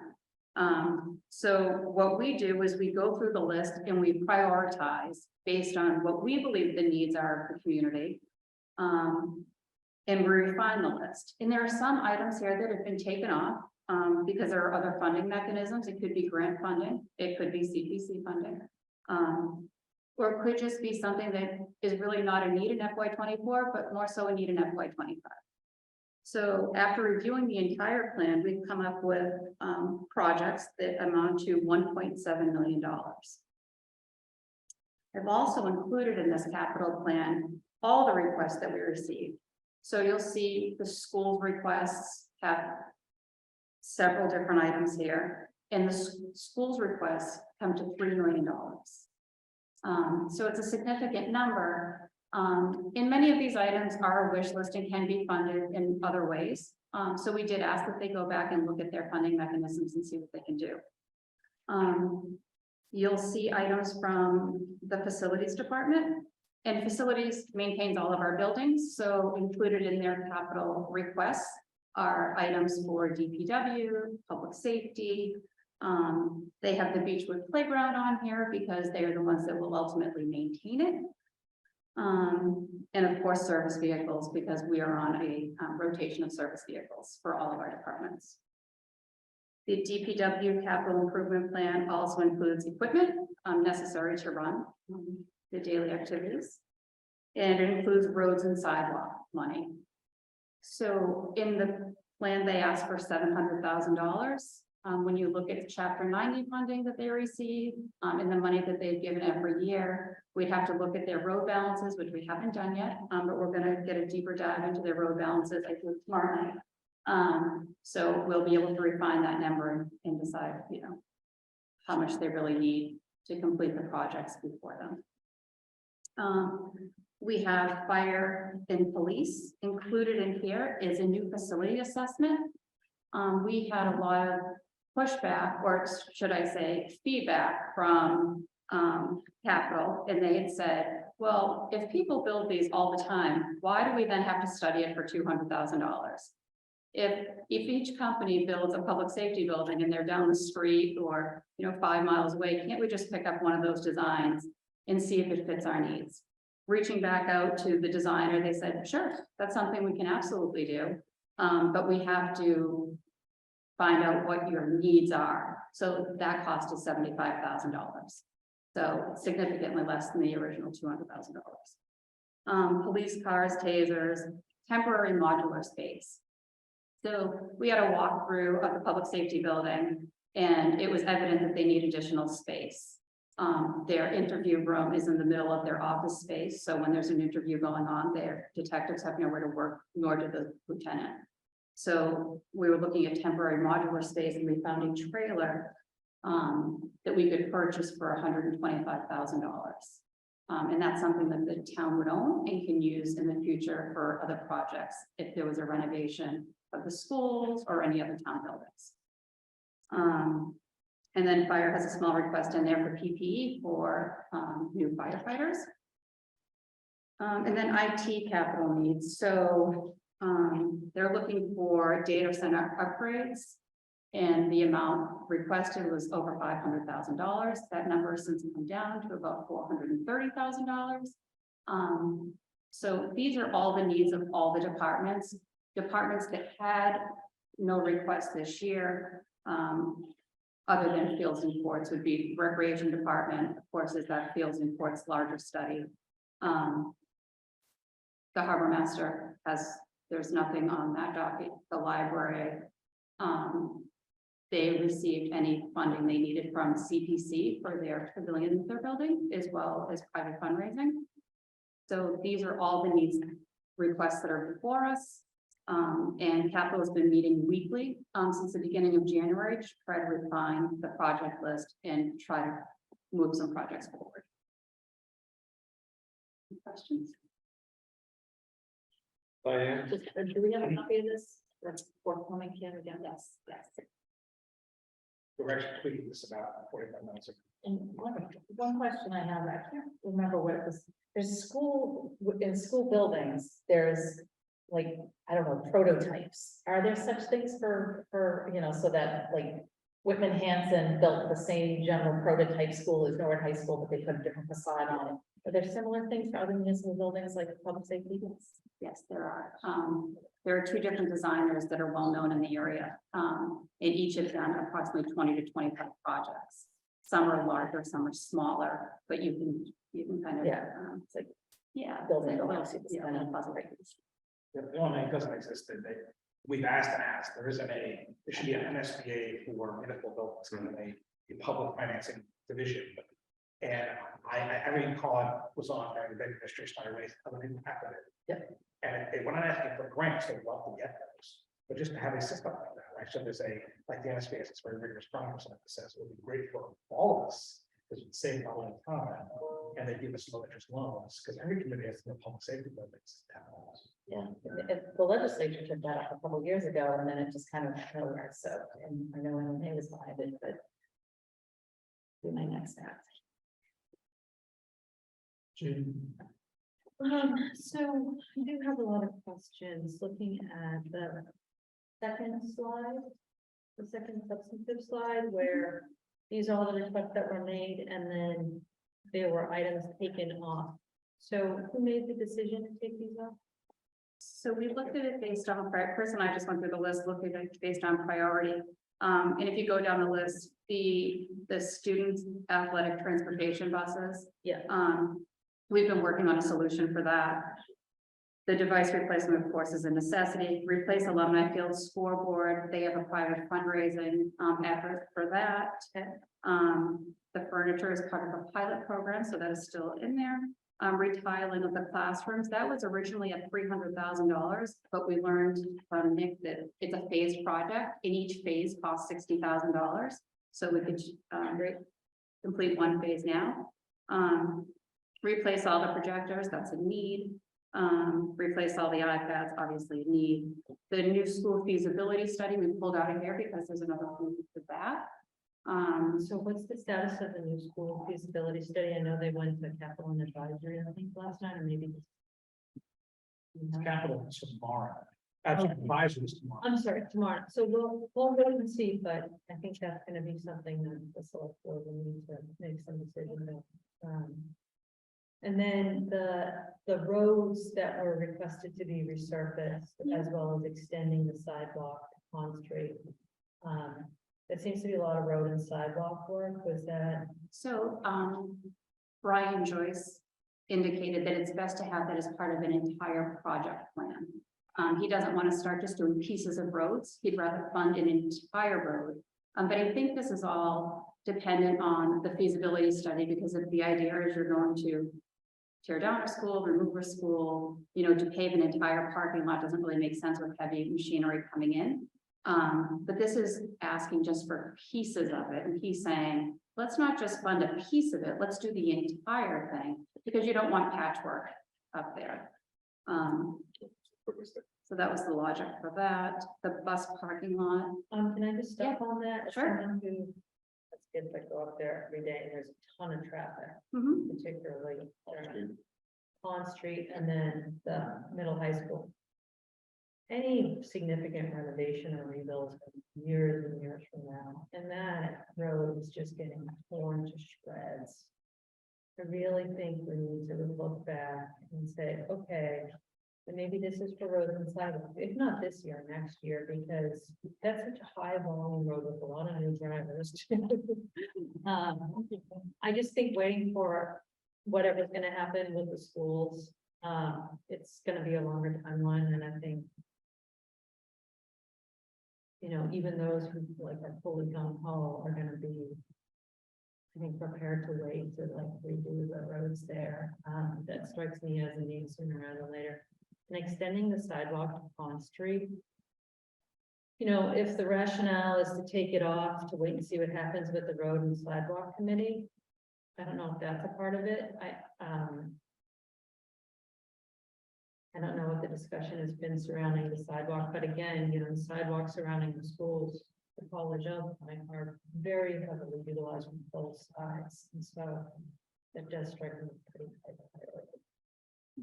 Sure, you just check that with Sarah, because you're talking about things. Yeah. That sidewalk's going in, so where is the sidewalk?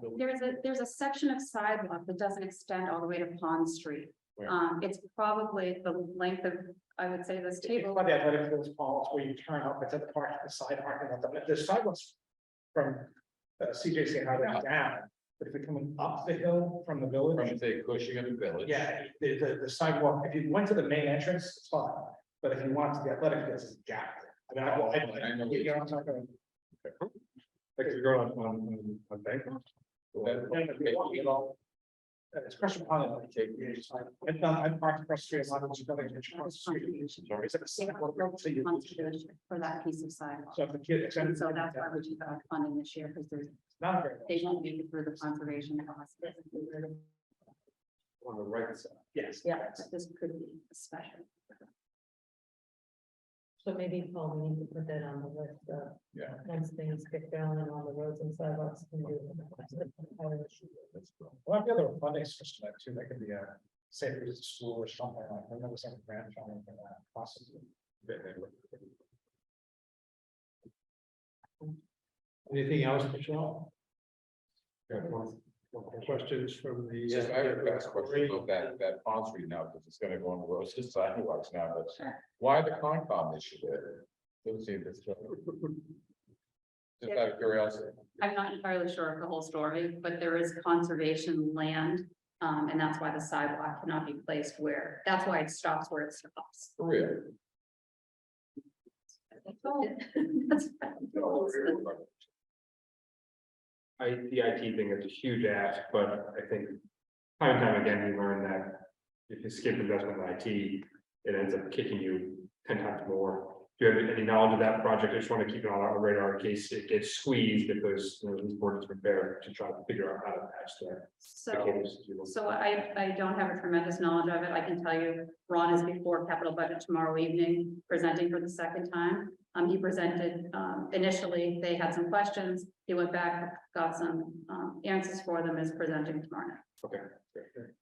It's the backbone of our tax system, it's the end of life. And we have to maintain stuff. I mean, we are trying to go into the cloud for some things, but some of that works and some of that, we still like to have some on site. Paul, do you have a comment? No. Thank you, Michelle. Any other comments, questions? Dana? I'm just gonna have to ask about a Beechwood playground. What's the deal with the? Yeah. So we've been in contact with, the Beechwood residents who are passionate about the playground. The reason we took it off here is we are gonna go to CPC for funding. We are still trying to get a determination from the Commonwealth regarding ADA compliance. We have several emails into them. They throw us a bone, but they don't give us everything we need. And we want to make sure before we go before CPC for this playground, that we have everything we need to prove out wood chips versus our rubberized surface, to make sure that we're asking for the appropriate funding. What's the ballpark? 250,000 That's for a new playground, right? in its entirety. I believe, I'm sorry, Rex, it's a little bit of fundraising on that, was on the front of the website I saw. They did. They So there seems to be some community buy-in. Mhm. Okay, great. Yep. All right, any other questions on this? Any comments? Thank you, Michelle. I had a question that Oh, sorry. roads and sidewalks. I see that number has gone from 700,000 to 350, and I know, Michelle, you said you were checking the chapter 90 balances, but is it reduced because of the chapter 90 balances? So we've funded it at $350,000 annually for the past at least 5 years that I know of. So we put that number in here. The $700,000 was arbitrary in the beginning. They just threw that number in here. So we're meeting with Jennifer tomorrow to go through the road balances, and then we can figure out really how much we have, how much we need, and really how many projects can we complete in a year's span of time with the money we have. And if I recall correctly, the 350 year after year was actually just for roads, to the extent that there was some sidewalk paving that was happening in tandem as an overlay, maybe that would be encompassed, but it wasn't like you were doing anything like a Sawyer Street sidewalk, just financially the numbers don't work, and so it strikes me for people that think 350 would encompass sidewalks, they really don't. That's just more like maintaining our roads Maintaining. at the level we have been to date, which is not been satisfactory to many people, and so. I think that is probably a place we need to think hard about, which maybe dovetails into the long-term financial planning discussion we're gonna have later too. Okay, I just wanted to. Well, that's good. Any other? Okay, let's move on to, Article 8, Department Revolving Funds, annual spending limits. Review it. So, Mr. Chairman, the next three articles are just annual ministerial articles. The advisory committee has voted 9-0 on Article 8, 9-0 on Article 10, and 801 on abstention on Article 11. They're annual articles, they haven't changed. Article 8 was been last year, so it's a different one. And just the one on the screen, if you want, the language is different than last year.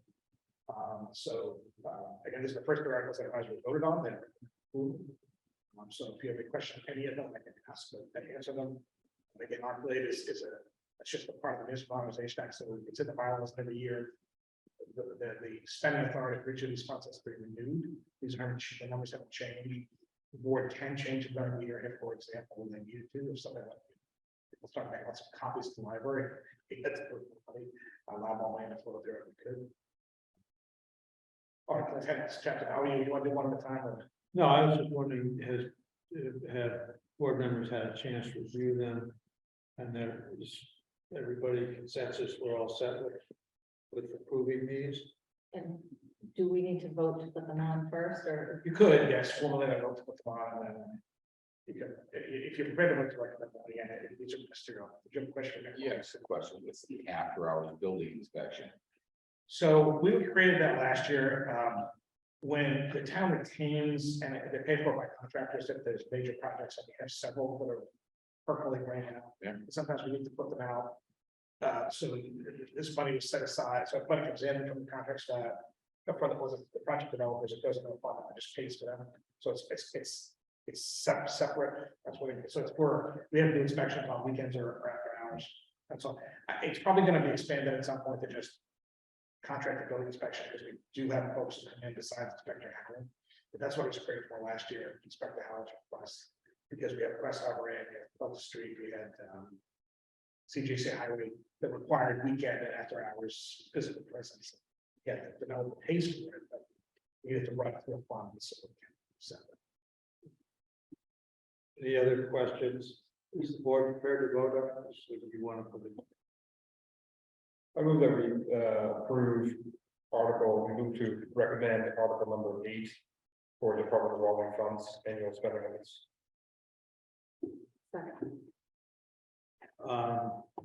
We have made and seconded for Article 8 to approve it. Do we have any discussion? Move to, sorry, to recommend. I'll Did you, so you are amending it to vote? I think I said recommend. Yeah, so. Yes, you said recommend. Yeah, yes, sir. Okay, you're amending it to say to approve. No, the motion is to recommend. Yeah, that's the recommend. Yeah. Recommend. There we go. Thank you. Okay, motion made and seconded. Is there any discussion? Hearing no further discussion, all those in favor say aye. Aye. Opposed, abstentions. Motion carries unanimously.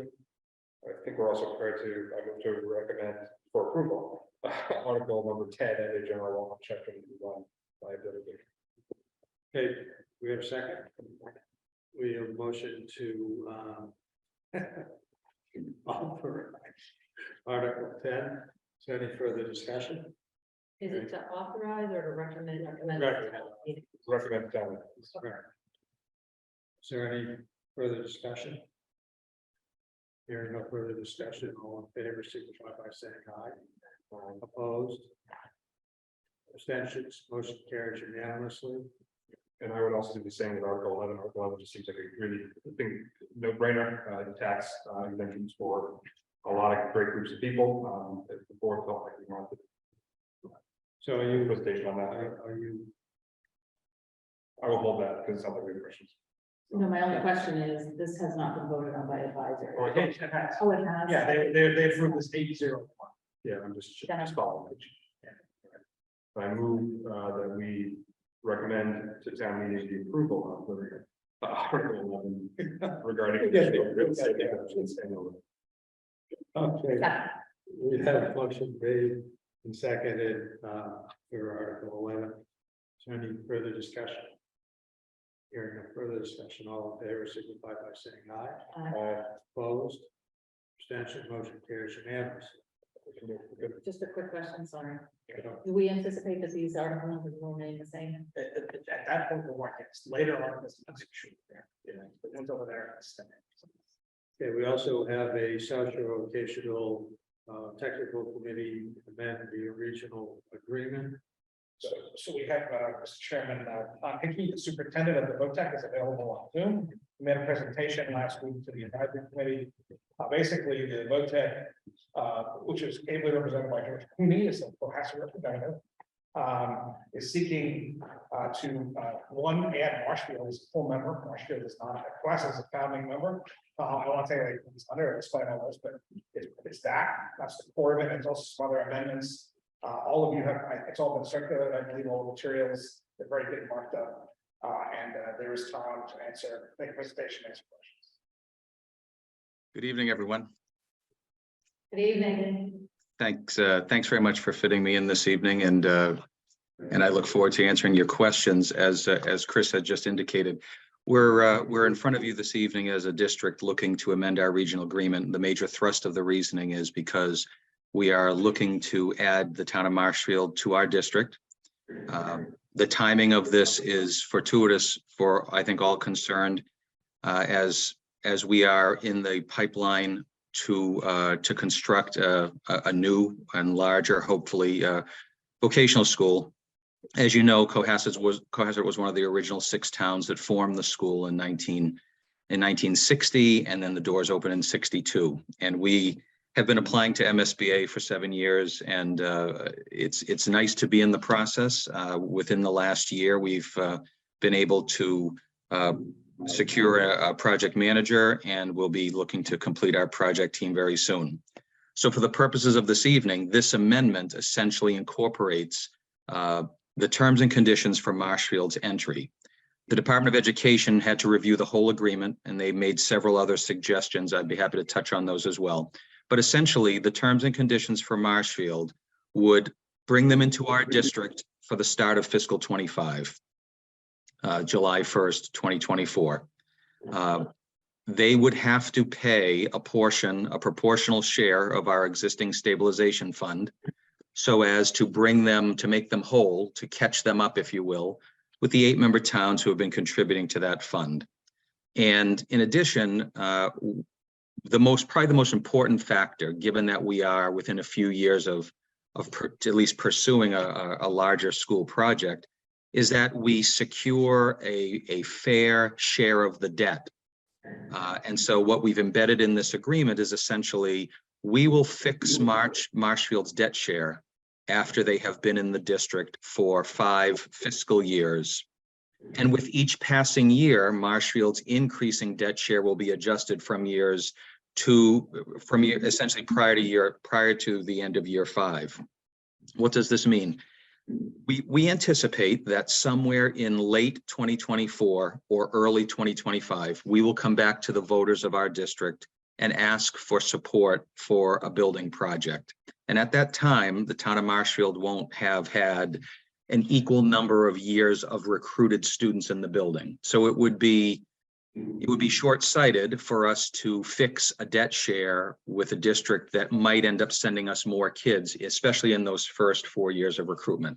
So what's baked into the agreement is pay your share of our stabilization fund to make you whole, phase you into our debt share, and increase the haircut that we can give back to our existing 8 towns.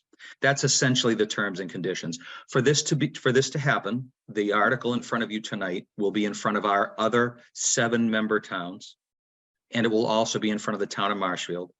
And if we secure support from 2/3 of our existing 8, plus the town of Marshfield, then the matter would move forward to the Commissioner of Education for his signature.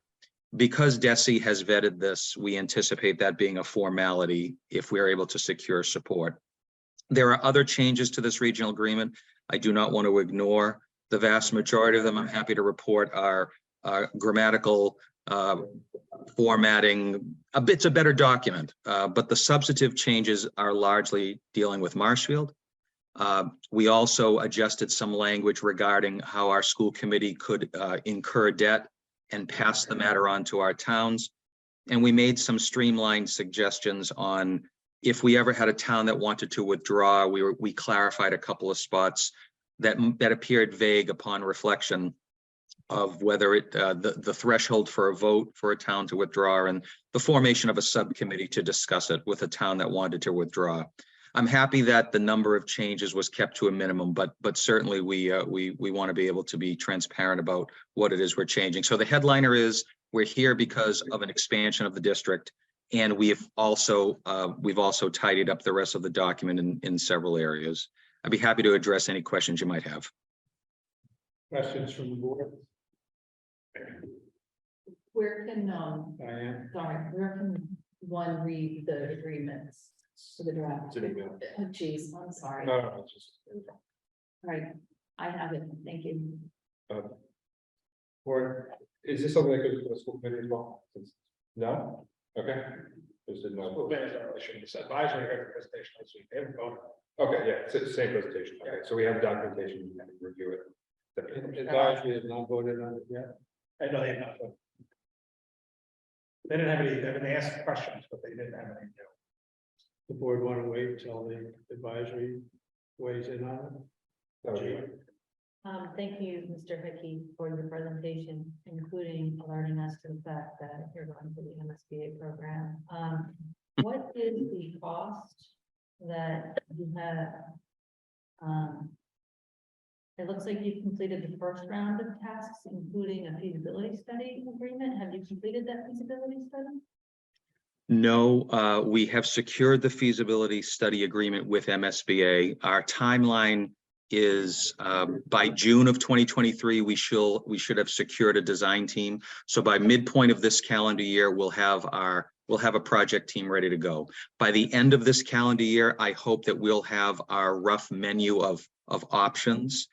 And then hopefully we'll have something, we'll go back as the process, you go back to the MSBA board periodically. So we should be able to go with a preferred design by the end of 2024 or early 2025. We will steer clear. We will steer clear of anything around the general election season in 2024.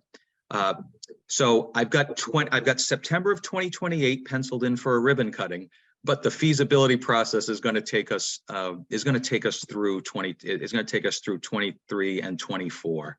If we can get a vote in early 25 and we go to market, then this is a construction project from 26 through 28. So no, that's the long answer. The short answer is no, we have not started that process yet. Other comments from the select board, questions? This is something we should bounce off council. Yeah, no, I think we've sent it to council. It seems pretty straightforward. I think the question is, do we want to vote on it now or wait to see what advisory wants to do? Wait, I'd like to wait for that. Agreed. I think, To see the red line. I don't think we need to have a motion. My sense is everybody agrees with that. Good enough. Okay, so we'll table this. Mr. Hickey, thank you very much. My pleasure, everyone. Although I know I should be looking at you here. Thank you for taking the time and we appreciate the good work. All right, you're very welcome. Have a good night. Thanks, Tom. Sure thing, Chris. Bye-bye. Article 20, the Veterans Valor Act presentation. So, at the request of Selectman Grady and Billy DeVoe, I've been poking around that and also talking to VSO Mahoney and to our staff. So in a quick summary, what the Valor Act is for a tax workout program for veterans. The law does not have a tax workout program, and what that means is that folks who are eligible, generally seniors who reach income, have income, meet income rules, can work for specific projects and then get credit for the number of hours they work up to a month. the Valorant only has up to a $1,500 annual tax credit for the work. And triggered at that minimum wage, so it's $15 an hour, so if you worked 100 hours, you get $1,500 worth of credit. A number of communities have them, I actually have Wayland's here, but I'm trying to get my hands on a couple of recent ones. You have. But I was just gonna say, so Hingham has adopted the Ballarat, Hull has adopted the Ballarat. For those, I think most, if not all of you were at the Memorial Day celebration last year at the Legion, where our veterans have requested that we too join our neighboring communities and adopt the Ballarat. And so Chris, I appreciate you doing some research on this. It does take more than your typical exemption because it's a work-off program, so it does require administration by our town staff. That said, I feel confident that Chris, working with Bill Mahoney, we have a great group of veterans that will be able to manage through this. And I think that there's some great volunteer opportunities, whether on board and on committees, as well as more sort of ad hoc for veterans to get involved in and get the benefit of a tax exemption. So one thing we were talking about, Chris, was maybe starting off with a pilot number of people capped, so that way we know what the financial impact is, at least in the first year. And so one of the reasons we want to talk about this now is to the extent that there are veterans interested, if you want to let us know, when I say us, I mean Chris, me, Paul, certainly reach out, because we are trying to get a sense of how many people are interested as we try to start the program on. And that's something that we can double back with Phil and the Legion. So that way, you know, we can give people who really do want to be piloting this an opportunity to do that. Well, we also try to assess financial impact. And so the warrant article language is pretty straightforward. It's more the implementation in terms of how we actually execute this at the end of the day. And that's not necessarily something that we need to have figured out all at town meeting either, but we probably should, shortly thereafter. I think we got something before that. I think probably easier to sell or people ask questions. To follow up on that, so I've already asked all the departments to come up with ideas, definable programs. A former colleague of mine here is that the vegetation of Braintree has veterans driving there. They have veterans. We don't have veterans here. Well, we have a senior here. So if there's extra hours that we might need for that. Ron Menard actually came with an idea that it's data validation. It's that you have to have a fancy computer degree, but there's the work that they can do with our IT folks to really help with clean up. There might be work that the clerk's office has, other affairs. So I've asked for that to all be consolidated through Megan and the community services unit. And Phil, I've asked Phil Mahoney to kind of reach out to the veterans community and get a vibe. Most places start this way, making 10 or 15 slots. That gives you a defined amount of money. You know, it's something $1,500, so you have 50,000. Usually what happens, the way credits work in Massachusetts is that everyone else kind of picks up the tabs and it's spread over the entire tax base. So it's covered. So that's not wouldn't be a problem. And I think starting at that would probably be a good idea. And again, I'd like to have something in front of you in a few weeks, maybe, with some ideas. And again, like you said, it doesn't have to be formalized, but I think something that has bones around it, that has a good framework, I think it'll be easy to present. And the concept is a good one, right? It allows folks to serve the country, maybe to do it on their own. There is a provision that I think is important too, that I've read, that allows if someone's disabled, someone can work for them. So if there's a disabled veteran, someone can actually do work for them. So again, I think it's a great concept. We've never done tax work-offs here, but this could be a great way to start. I also spoke to a veterans agent, and he is very enthusiastic, so I think we'll have a good participation. Diane? Yeah, just some of the questions that kind of come, is this based on income eligibility? I don't know. I have to reread the law. You don't have to answer me, because these are just some of the questions that I don't know how many people. the equivalent of wage to work on taxes. Well, that, one of the other questions I had was, does, service on a board or committee? No, I think you have to, I think you have to.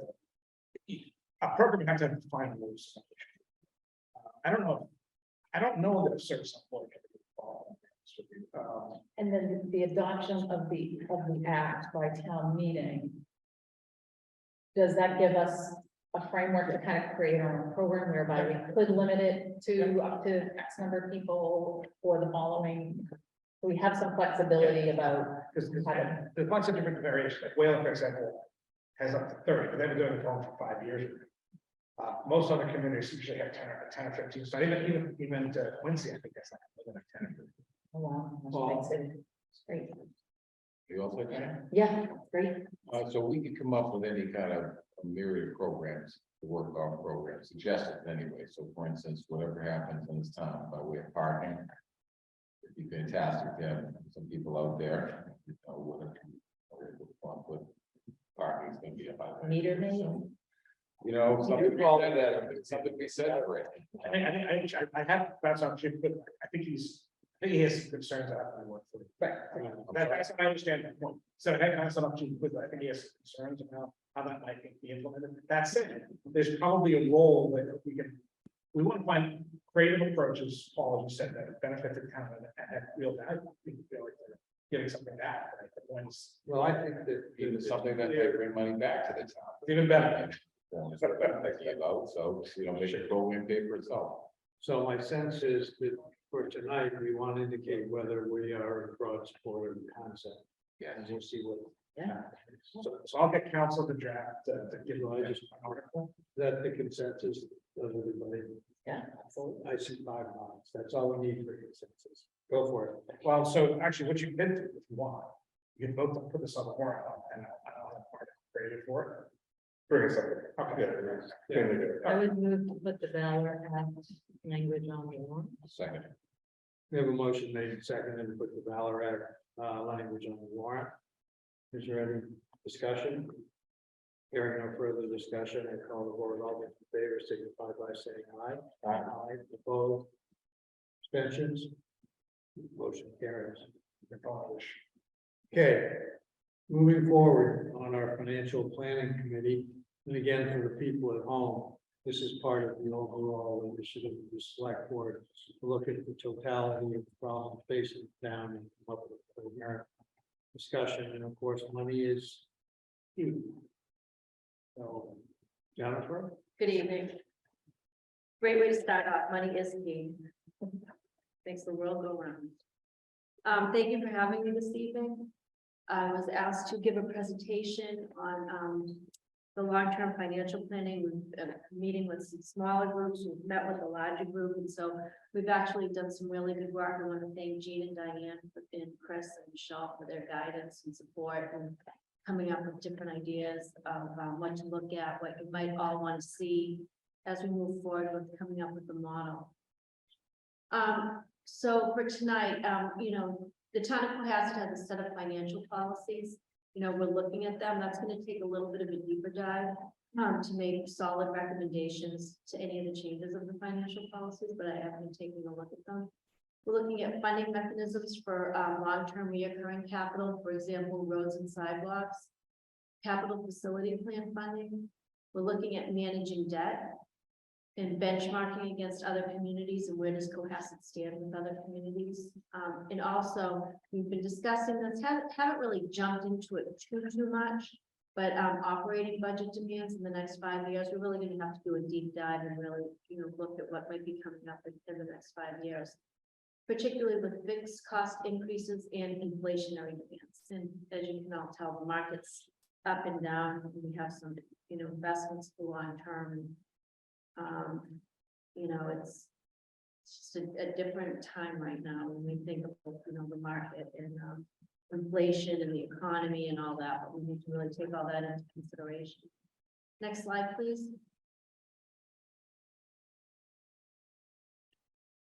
As I stated, it is an ongoing project to review the current policies and make recommendations. I will make recommendations on the policies, but I want them to be solid. I want them to be backed by good fact. I have some ideas, but I'm just not ready to do that yet. But I will be coming in front of you at some point to make some good solid recommendations, and it will be helpful too as we move forward with these long-term financial planning projects. You know, where the board stands and what you're looking at, and you know, I can maybe incorporate some of the things that are being voted on into the policies as well. One funding mechanism for long-term reoccurring and varying capital. So I've been thinking about Cohasset, where we're at right now and where we want to be and how do we get there, right? That's what we've been on this, we've all been discussing. It's how do we want to, there's a lot of projects on the plate. There's a lot that the town wants to do. And so there is a funding mechanism out there. And it's not used by a lot of communities, but it might fit us. And it is it's a special, we do have special purpose stabilization funds right now, but this is a special purpose stabilization fund. And the funding of this fund is from the tax base, and it requires an initial town meeting vote and a ballot vote to set an amount. But in subsequent years, the select board will set the amount. And it can't go higher. So for example, and I'll get into examples. So in subsequent years, the select board sets the amount that goes into the special purpose stabilization fund. And then town meeting would vote that out when we're ready to expend those monies. So that can sit in the fund and that can build and gain market value as, you know, we're looking at certain projects. So I think this might be a good mechanism for something that we might want to look at, maybe for roads and sidewalks. Next slide, please.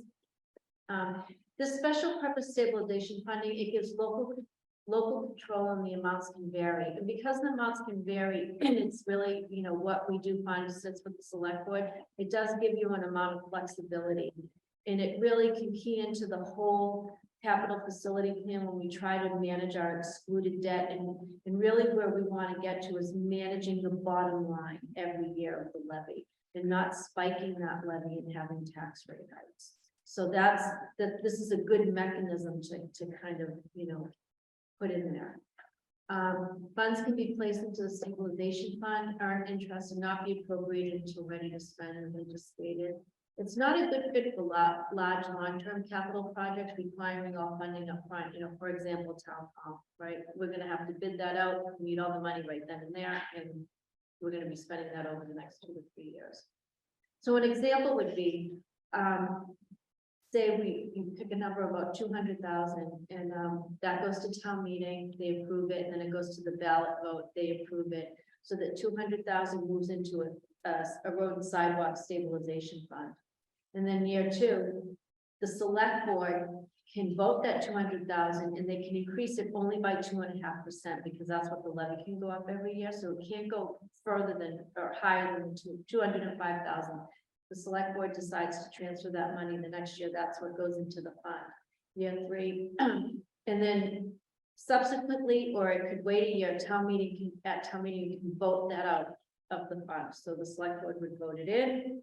It stay there. It doesn't have to go to town meeting. When we vote it out, it goes to town meeting. Year 3.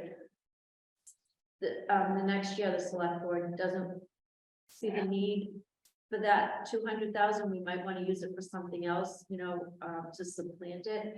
And then so they decrease it to $50,000, or you get to a place where your roads and sidewalks, where that's might be the number that you need to maintain. I mean, it's low, but this is just an example. So the select board can vote the 50,000 in, that stays in there, and then town meeting can vote that out, or it can vote an amount that's in the fund. And then the select board can vote 0 in any year. And I actually did contact a couple of communities that use this mechanism. And, you know, one community says, you know, I don't even think anybody knows what's going on. We've been doing it for 2 years. Select board votes it in, and then we'll pay the money, we take it out. It's not even a point of discussion. And I actually emailed back and forth with the finance director in the town of Orleans, who actually uses it. And I know, you know, familiar with Kate Bishop's uses it for wastewater. And so one of my concerns was that if you voted 0, does that negate the program and you can't go back up and increase it? But I've looked at the different wording, additional wording from the Department of Revenue. So you could even not put it in for a couple of years. And then you can decide in year 3 to appropriate money in, but it can't be higher than the last time you voted money in. So it really needs to be managed, needs to be managed well, and there needs to be a policy surrounding this, but it is a good, I think, mechanism for something like roads and sidewalks, something to consider. Just that explanation just, I think, changed my understanding. If we voted to spend $0, would the money accumulate? Because we're basically, so the question, I guess, the base level question, I'm apologies for getting into it, is how do we initially fund this? Is it an exclusion? Is it an override? How do we get the money? Yeah, How do we they get the- do call it an override, but it's not a permanent override, because you can change the amount every year. Okay, so like the select board, so we would go to ballot and override, do an override for $200,000, but then we could, as a select board, vote to say, well, this year, we're actually not gonna do that, so that would come off of some of the Exactly, tax bills that Yes. we go with. So it gives Exactly. us. Interesting, so we can kind of go up and down, I don't want to say as we can see fit, it's a little bit, but, right, It has a ceiling though. yeah, of course. yep. Does it have a monetary ceiling that's based on like the overall town The first budget? vote. It's the first. So the first vote could be $20 million. Yeah, so say the first vote's $1 million, right? Then you can, and you wanna capitalize on that every year, you know what, we're gonna put at least $1 million into this fund. So then you can compound it by the 2.5%. It only can go up by 2.5% every year. And then if you decide one year, you know what, we're only gonna do 500,000, then that becomes your new base. Right. So then the next year it's 500,000 times Plus 2.5%, yeah. Okay. But there's no like statewide legal problem, like you cannot use this kind of a fund for anything over $2 million or $5 million or. There is, not for this, but there is a ceiling for stabilization funds when you put them all together. But we're not even, yeah, it's like 5%. So how do you see this being used? I think it would be, for, roads and sidewalks, I think would be great. So we would have the money there. and Yeah. instead of Raising it now, we would have the money per year if we needed to spend it. And you need that money every year for roads and sidewalks. So even if you get to a point in the town where, you replace the last road you want to replace, then the plan goes back to the first road that you replaced when you have a plan. So you're always maintaining that and you're spending something every year, depending on capacity. You could do something for buildings, for larger, So projects. what would we maintenance. use for a understood description of this? What would we call it? So people know what we're talking about. It's a special purpose stabilization fund and it's an override mechanism for that. Can I follow up? Yeah, go ahead. So, and I think in both Massachusetts, what is the best practice on paper? This sounds like something that really should be super targeted, like we are going to use this fund for sidewalks and that's it. And so it seems like this is really a more successful thing if we think of it small and very specific. Is that kind of good understanding? Yeah, since it's a special purpose stabilization fund, you do want to have a purpose. So I did look at the votes from other communities. And you can do, I think I saw one community do it for a capital stabilization fund. So that could be for really any capital purposes. But I look at it more for, roads and, something specific, because you have a capital stabilization fund and then that's pretty broad, but I would look at it for something that would be reoccurring, something with your buildings or particularly roads and sidewalks. I think it would be a good fit. Because you'd be drawing out of it almost every year. And you might not need it, but you'll always need something for your roads and your sidewalks. That's a section for, Yes. And then Paul will speak. Yeah, the way the Department of Revenue describes it as it's a way for communities that have specific deferred capital needs to really try to in part catch up. Right, because we do get chapter 90 money, and in theory, we should be able to fund roads and sidewalks out of our regular capital stabilization fund. But we also acknowledge that we've never put aside money for sidewalks, which is why we're in the current place we're in right now. And so I view it as a catch-up fund until we get stabilized and have either this fund or another approach with our regular capital fund to more consistently fund our sidewalks as well and get on to like a more routine plan of maintaining them, because I think I think we all acknowledge we're in a place of pretty significant catch up on the sidewalks from what we've seen. Gene, is this something that the, long-term capital that should be working on? And doing it? I think that this is, so we haven't gotten to the end of the presentation, but the next step is after we went here was to go back to the long-term financial planning group and talk about this, but ultimately this is gonna be on the select board. We have to decide by April whether to put this on the ballot or not, and so this is why we want to preview this now, so everyone can start thinking about it on their own and really trying to educate themselves, because I think we're gonna have to vote on this with them. So we want this, when is the next meeting? We do that. The long-term. We'll set one up in early March, once we can get everyone all together. And then we could make sure we have this on the select board agenda immediately after. Yeah, I think we can continue to talk about it too, because part of it is based on the sidewalk. Well, So what would be the best way to determine the amount? That's something that we discuss as to what we want to put out for roads and sidewalks, because again, we want to get them done. Yeah, no, you bring up a really good point. I would have a really in-depth discussion with Brian Joyce. Because what, you don't want to put too much in there, and you want to be able to, do some financial planning in the out years.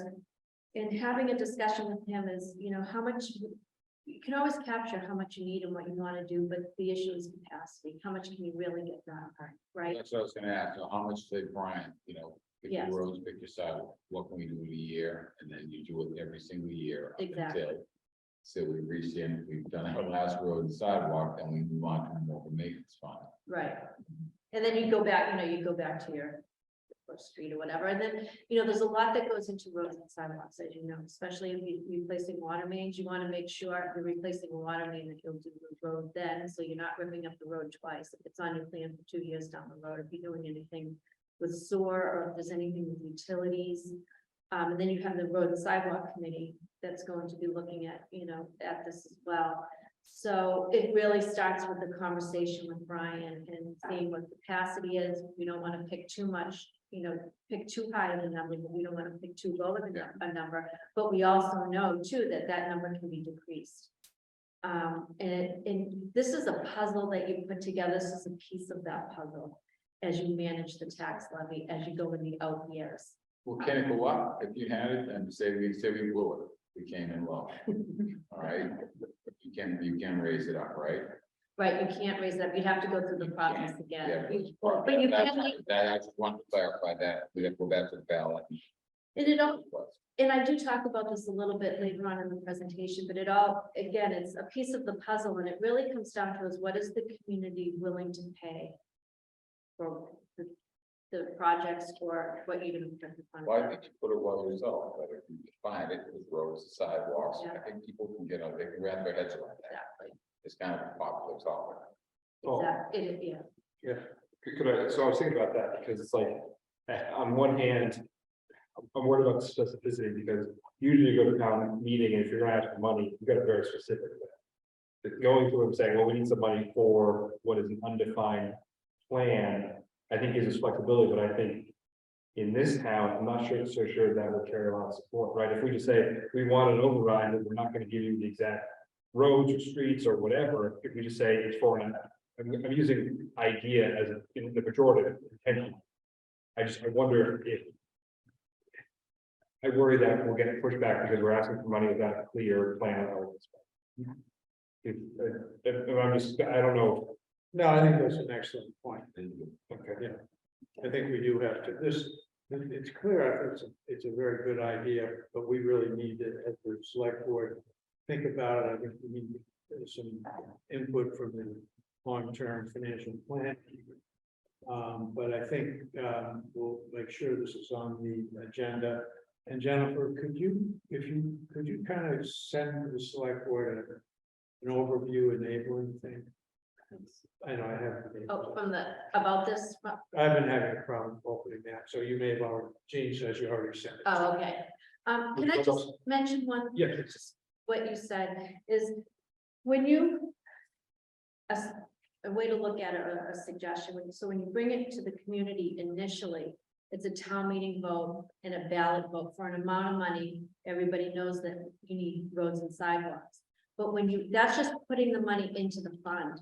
When you appropriate the money out of the fund, that's a town meeting vote. And that's when you can give them the specificity of the plan. Oh, cool. Yes. So we can find the roads and sidewalks. Exactly. Exactly. Go there. Yes, All right, you're just got it. putting the money into the fund, but when you vote it out and you can. The when community gets everybody knows it, secondary. we can't spend it for anything else. It's sitting there, it's gaining market value, but when we take that money out, we appropriate it, we're gonna tell you exactly what we're gonna do. with it. That's good. Thank you. Committees have. That's great.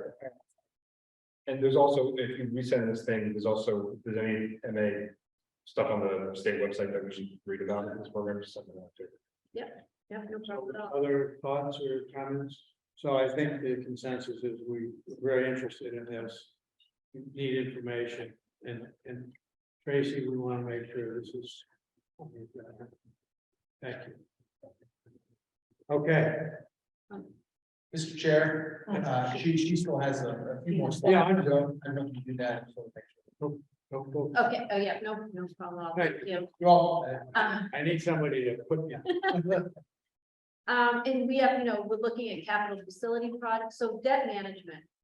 Another important component of the puzzle is managing your debt, particularly your excluded debt. When you're looking at major capital projects, really, the only, not the only way, but a big part of the way to fund it is through excluded debt. And when you manage your excluded debt, you're managing your levy and you're managing the bottom line, again, not to spike the tax rate. So we're looking at capital facility projects, I'm reviewing the debt policy. So we're managing the debt long-term. So take, for instance, right now, we have excluded debt in the amount of 800,000 for FY24. So that gets added on to the tax levy. You want, and that's for a previous school project from like 20 years ago. So that goes away in 25. So that decreases the levy. What my suggestion would be is getting to the point to have the community used to paying a certain amount of excluded debt. So you're not decreasing the levy and then spiking the levy. You want to leverage it and you want to keep it steady over a number of years.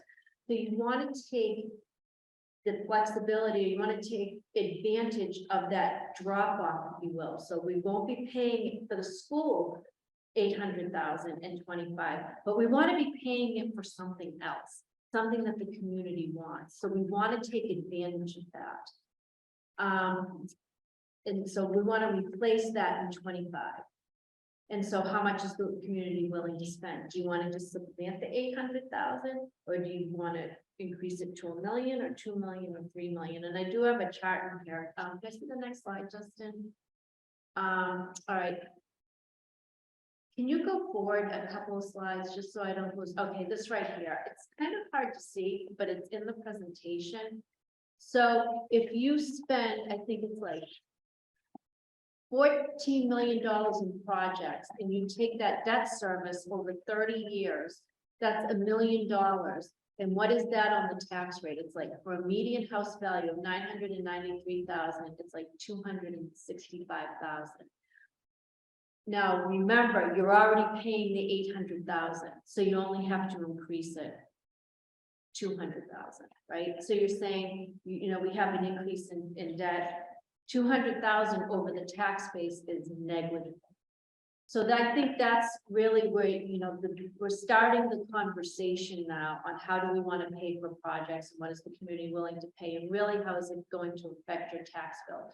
So I did this chart, so you have the $1 million, $1.5 million, $2 million, 2.5 and 3 million. It tells you how much in project you can do the first year. So the 3 million, if the community was willing to pay 3 million in excluded debt, you have $42 million in projects. Now that's the first year of principal and interest payment. You always want to do declining principal, declining interest. So you're always going to pay the same amount of principal, but as you pay your principal off, your interest will decline. So it creates a window. So you're going to be paying less and less every year. So when you pay less, you want to put in more to keep it steady so you can put in more projects. And so this is where that stabilization fund override comes in. say you pick $2 million and then you do 500,000 in roads, so it kind of costs it out, so 2.5 million. And remember, we can decrease that 500,000 in roads. So it really, again, is a puzzle that you want to put together. Can you go back to the slide that I was on, Justin? I just want to make sure I hit all my points. Okay, so next slide from here. All right, so benchmarking. So we wanted to look at where is Cohasset in, comparing to other communities. Cohasset is very difficult to benchmark because you're a very small community. You have 8,000, a little over 8,000 residents, high property values, high equity. I think the median income is like 130,000. So when I tried to benchmark that, there's not a lot of. There was one town out there that was small, had high equity, but then they have a school system that's K through 6. So it's really not, because we have a K through 12 school system that needs to be funded. So anyways, but I still did look at it. So I did pick a bunch. So I looked at equity. I looked major, the defining factor was equity.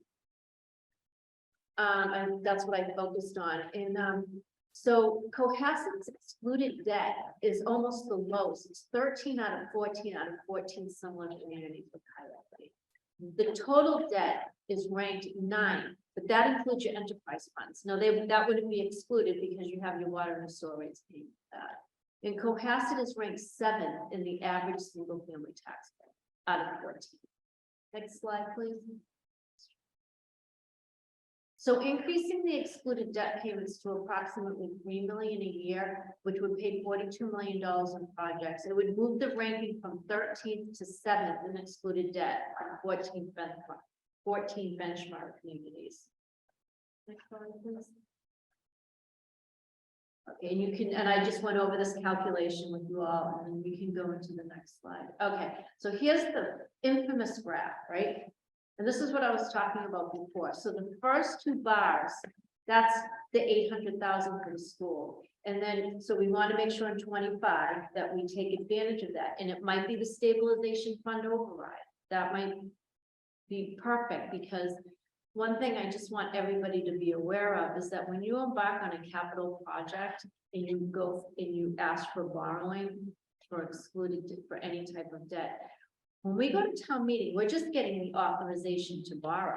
That means that we haven't borrowed yet. I have to come back in front of the select board, and I'm not paying back that note probably for a couple of years out. And I'm not gonna start borrowing until we need the money. And I'm not gonna borrow it all at once. I'm gonna borrow it as we need it when we're constructing whatever building or field or whatever we're constructing. So it really is a plan that you have to think about of when you're gonna borrow, when you're gonna start paying back, how does that fit into your debt drop-off plan? So you're always managing your bottom line. And that's what this graph kind of shows. Okay, next slide, please. And now we're talking about the operating budget. We've had discussions about it, hasn't really jumped into it yet. As you can tell, we've been super focused on long-term financial planning for capital projects. So we're going to continue to analyze our long-term financial position, address additional funding for the town's 10-year capital plan, meet with the Cohasset Financial Planning Group, talk about what we talked about here, and the select board to determine next steps for town meeting with ballot. So that's kind of, where we're at right now. Well done. Good work, you. Any questions or comments?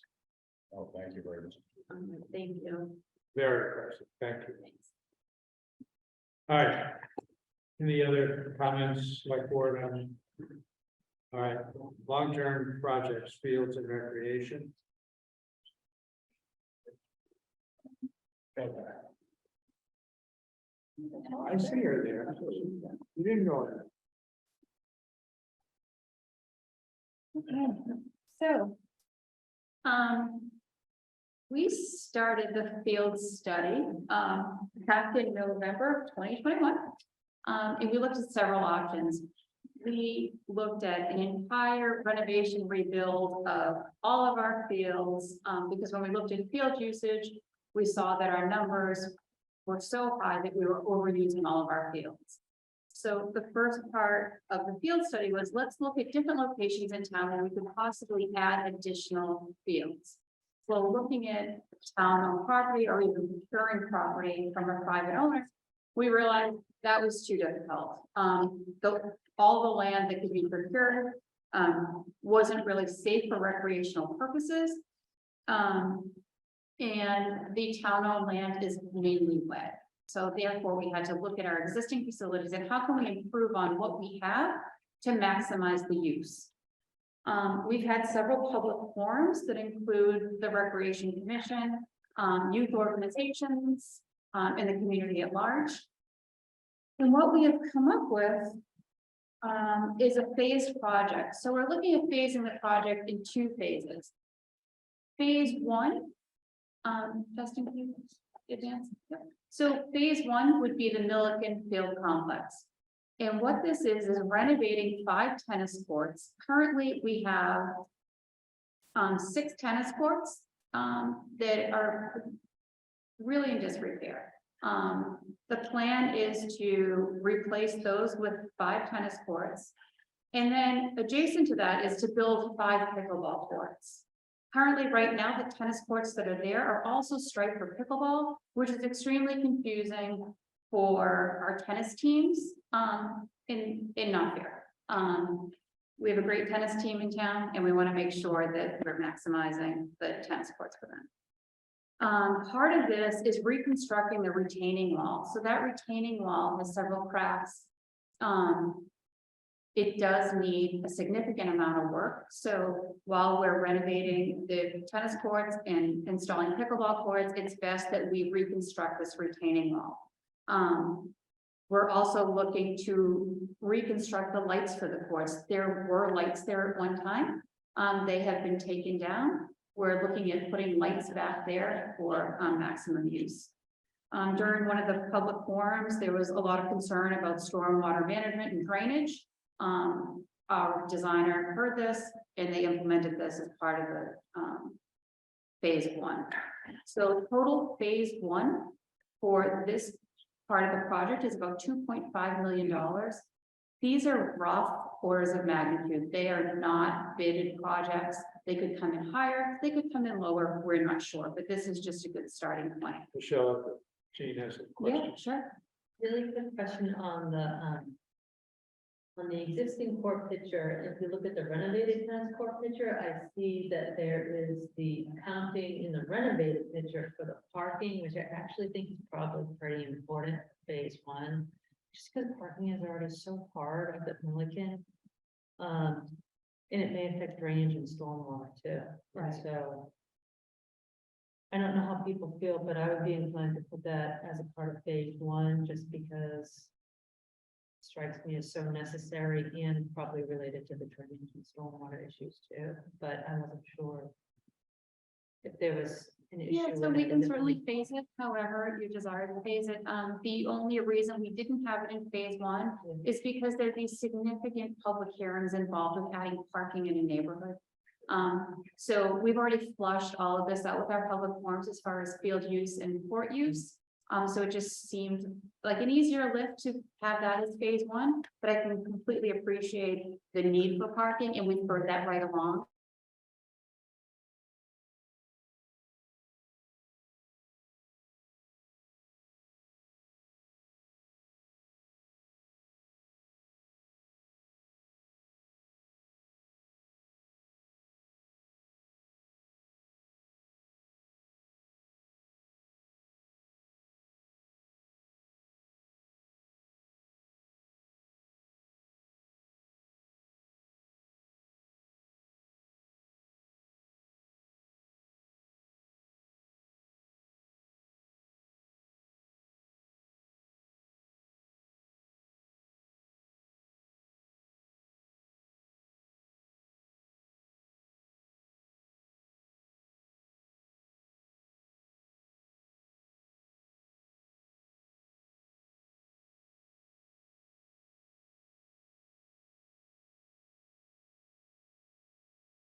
need to do is get our fields and courts ready for our youth and in my mind, in our varsity sports games. I also advocate for tennis and pickleball, because that is something that everybody now can utilize as opposed to a lacrosse field, so. Okay, Corey? Yeah, so I mean, I think you pointed out, I think.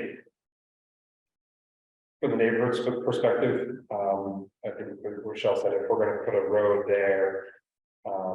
We'd have to do a lot of hearings, a lot of public outreach, and I bet if we walk down that road and knock on those doors, I doubt anybody is aware of this. The last thing we want to do is have people feel like we're trying to jump something on them and then have what's needed be sacrificed. So for me, I think I agree, like, you know, I think we've got a lot of messages about tennis courts from the broader community. I think that's something that's one of the first emails I got when I got on this board. So I do think there's a need there that's been coming from the community. So for me, that part makes sense. And of course, if the retaining wall is done, that's just structure, right? Nothing we can do about that. So for me, I think that is, you know, it does cut the front down quite a bit. I think it is more sensitive to the neighborhood, gets kind of what we need to get done. And I think it's got a good chance for success that way. Yeah. Other questions? Go ahead, Michelle. So the next part of phase one would be to renovate the Deer Hill School field. We're not originally we were proposing turf fields to maximize use. We've since gone back to natural grass fields, and we're working on a maintenance plan so we can maintain our natural grass fields through scheduling and through maintenance. There won't be overuse, and we can manage that. So what we're looking at is increasing the size of the Deer Hill field slightly. So it's a regulation size lacrosse field. So lacrosse will have a home. We would renovate the softball diamond. And really that's just some cleanup because they've done all the work there. And just earthwork around the area. We're also proposing lighting there to maximize field use. And we're proposing a little cross wall at this site. The lacrosse wall, there have been prices put out at $15,000, and that is true. That is for the wall itself. However, if you have a true lacrosse wall, it's surrounded by turf carpet. It's double-sided. There are many benefits to it. You can also, hit tennis balls off of it, lacrosse balls. So it's more of a sports ball than a lacrosse ball. We'd be adding fencing, and then of course you have the construction and contingency costs. Why the turf? Why not we getting rid of the turf? So typically when you use lacrosse ball, you're standing stationary in one area and it wears out the grass very quickly. So you put turf carpet just around it to make sure that you don't wear out the area. No, I'm sorry, I was talking about the field. Why not? Well, yeah, going back to grass. Yeah, so we had talked about turf, and because this field is used by recreation camps in the heat on the turf would cause significant issues, we decided to go back to a natural grass field as long as we could have that maintenance and scheduling plan so it wouldn't be overused. And here, just for, full transparency, the athletic lighting that is being suggested on the Deer Hill field are the taller ones that like we see at Alumni Field right now. And this, I think, is very important to the proposal, in part because you have really the ability to optimize this field use in a way that is going to be hard for other fields that we've looked at across Cohasset. And keep in mind, we're still down like 18 fields. So really talking about trying to get one existing field regulation after years and years of looking at this. And I think here, to the valid points about neighborhood concerns, I think there's a lot less concerns about the lights here, because one, if you drive past Deer Hill at any point, it's already all that I'm talking about. And it's so far recessed and surrounded by trees, you're just not going to see it. You really won't. And so I do think it's important from both maximizing the value of this renovation to get the additional field space that we need. And it's in a really good location to light it up. That is worth the money here. I can absolutely see the point on the tennis courts, particularly at the price that came in. where I think there's a much bigger open button for all the valid reasons, but I think here I just wanted to flag, this is a number that I think is high, but unfortunately probably worth it. Things considered. Yeah, for the lighting, is that for baseball diamond or for baseball diamond and the field? Is that possible? It would be both. And in the beginning of this, we mentioned, we were just talking to the town hall building committee about the work they've done to really get this down. And you said these are pretty, macro views of this. What do you need from us to kind of bring this, if we want to get this ready for a real ask? What's left to do? What kind of time do you need? What do you think we can actually have ready, with real numbers? Yep, so great question. If it is the desire of this board to go forward with phase one, and it can be an semblance of this, as you just discussed, taking away the lights for the tennis courts and, doing various things. I think we would then work with our designer to put bids out. We'd have to engineer it and then put bids out. I don't think we would have bids in hand in time for annual town meeting. I just don't think that's a realistic ask based on the time you have to bid things, the full design that has to happen. But I think it would be ready for us for a special town meeting. Okay, so this is good to know, but for the purposes of getting ready for town meeting, no way we can have this ready for. We can't have bids in hand. We can have an estimate, but we just can't have bids. In hand. With this, I'm still wrapping my head around the new finance mechanism. But if we have these plans and we're telling the town, hey, we've got town hall, we got this, but we also have these things, and to the earlier point, we're not gonna pay for everything all at once. Right. Yeah, is this, I guess Jennifer's still here, is this kind of an appropriate mechanism to say, hey, we've got this phase one, we've got these ideas, the total is $3 million really, and it's not a huge amount of money for the taxpayers. But, you know what I'm saying, if we not $1 million. Right. My suggest is, I haven't really looked at this too much. I think that Michelle, the presentations are. You could use that same mechanism, but when I think about recurring, what you need in 5 or 10 years, really with national turf field is really the scheduling and making sure you have the people to maintain it, right? Turf field need to be replaced every 10 years, so you could put some money away from that. So it would be a small amount of money. This would be something that you would need to have up on for the majority of it. But there's so much going on here. If I looked at it a little bit further and sat with Michelle, I could probably come up with something that you might be able to do now or something you might be able to do later. So it is possible that Michelle, is it possible to take a portion of this and get a bid that could go to town? All right, so I would suggest to the board that we need to, at this point, it's nice to know about this, and it's good for the public to know, and field and study, that it hasn't been ignored. But to get ready for town meeting, I think we ought to just let people know we're interested in going with Michelle. What I would like to come back to the board with is a number for engineering and design plans and bidding. And that is something we can fund at town meeting. What's Jim's ballpark?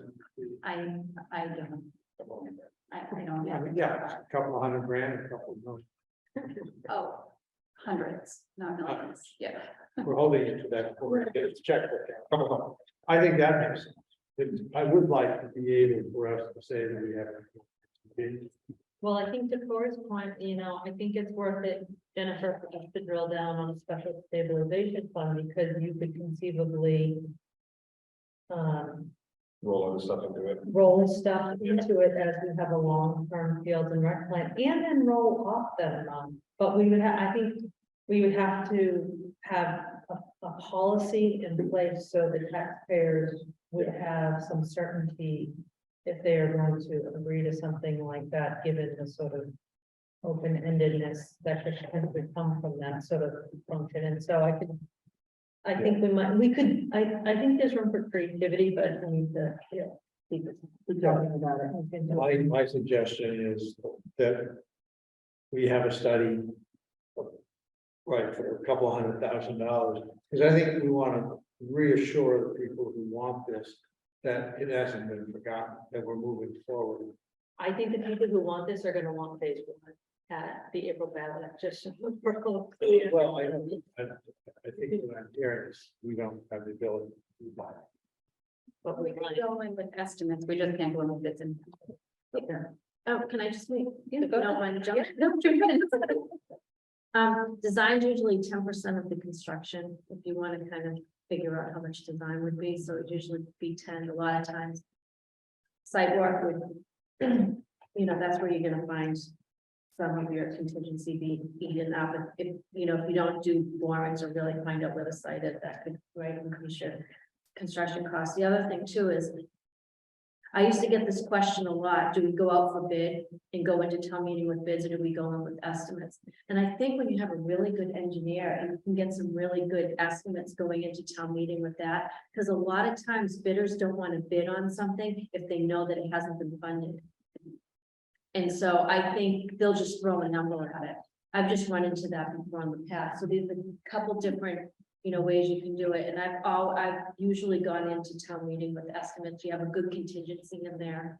And right now, I think Michelle might agree, is I think there's a lot of pressure starting to come from the private construction into public construction. So I think you're gonna have a lot more competitive Yes. bids with public construction right now. So I think a cost estimate, might be could be the way to go, and then you can move it forward, and you don't have to have those bids in hands, because the other thing too, with bids in hands, they're only gonna hold their price for like 30 days.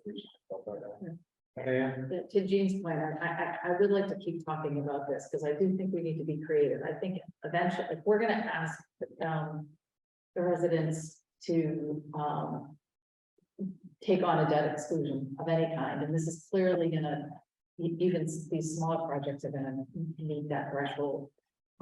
We can't do it every time we have an election.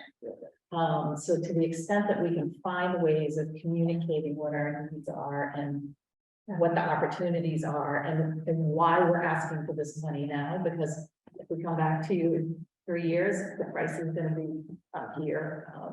So I don't want to throw this out yet, even though we won't have full bids, because I think it's something the community wants, and I would hate to do something and then ask them to do another debt exclusion a year from now, or 6 months from now, or 18 months from now. I think This would require debt exclusion. most likely. Can I just ask, do you feel you have enough clarity now on what's in this? That we can go back and continue to have the conversation we're having today about various funding sources, the ways of stretching this out? I think we're in agreement, we would like to go forward with this, and we don't think we can get it done in time, but if we could, we would. Is that? I think we should work to get it done in time. Phase one, that's where all that. Yeah, that's the big show. I'm good. We've been talking about these 10 sports for 7 years now. No, I mean, if the board wants to do it, and, I know this comes out of your hide, but, just nod and start and say you'd be glad to get it done. I mean, I think if we're talking about, the trim down phase one, I think those are all things that can be pretty really big by the time we're talking about redoing fields, expanding, it's all common sense stuff. So I think that's. So if we were to ask you to come back with a phase down, phase one, that's something that's. I can come back with, I can give you a phase down, phase one. Now, what I can't give you is actual costs. I can give you estimates. And if you're comfortable with estimates, I think we can move these projects forward and you'll have a groundbreaking, either late fall or early spring next year. What is the fact of the board is? I think we should. I mean, it's nice to show the people that we're getting them done. I mean, yes, I think we should pursue that. There's gonna be pushback. There's absolutely gonna be pushback, but Right, the worry is if something's not fully ready and we swing and miss, we miss for a while, Yeah, yeah. right? So like, I'm balancing in my head, like if Michelle says we can really make it good, we can make a good cost estimate, we can make a good case.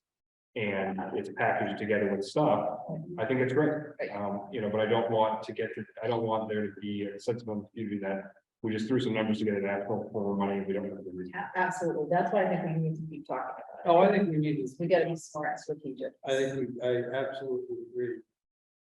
Are we kind of agreed that if we could, we would like to? So I think if Jennifer and I can work on a plan for the design costs and lay out an entire plan on how we can get phase one done and come back to the board for approval, I think maybe that's what you're looking for. Yep. Does that work? And I think to be clear, streamlined means, let's take the lighting out for the. Yes. purpose of the tennis court. I think we keep everything else in just for your edification, unless there's something you guys also want to take out at the same time. Yeah, phase one didn't put the park on it. You create no parking in phase one, yeah. Yeah. And what I would suggest too is maybe one contingency that we can think through is CPC funding for later on, if there's some unexpected So, variation. Okay, so it is the sense of the select board that we pursue this with all due speed on the initial plan for this, Yes. with the understanding that if we could get it acceptable to be presented to the town meeting, we would do that. But if it doesn't work, it doesn't. So, everybody comfortable with that? I don't think we need a formal vote. Okay. Thank you. We made great progress tonight. Good progress comes after 9:30. All right, any other comments on fields and recreation? Okay, let's go to roads and sidewalks. Paul, do you have any further comments? No, I think they're real good for it. So we're all roads and sidewalks, town manager update. All right, I'm gonna go right to Martha here, because I think this actually fits perfectly with the conversation we just had. So there's three little pots of money I want to talk to you about right now, get direction from the board. The first is it's money that's at the county.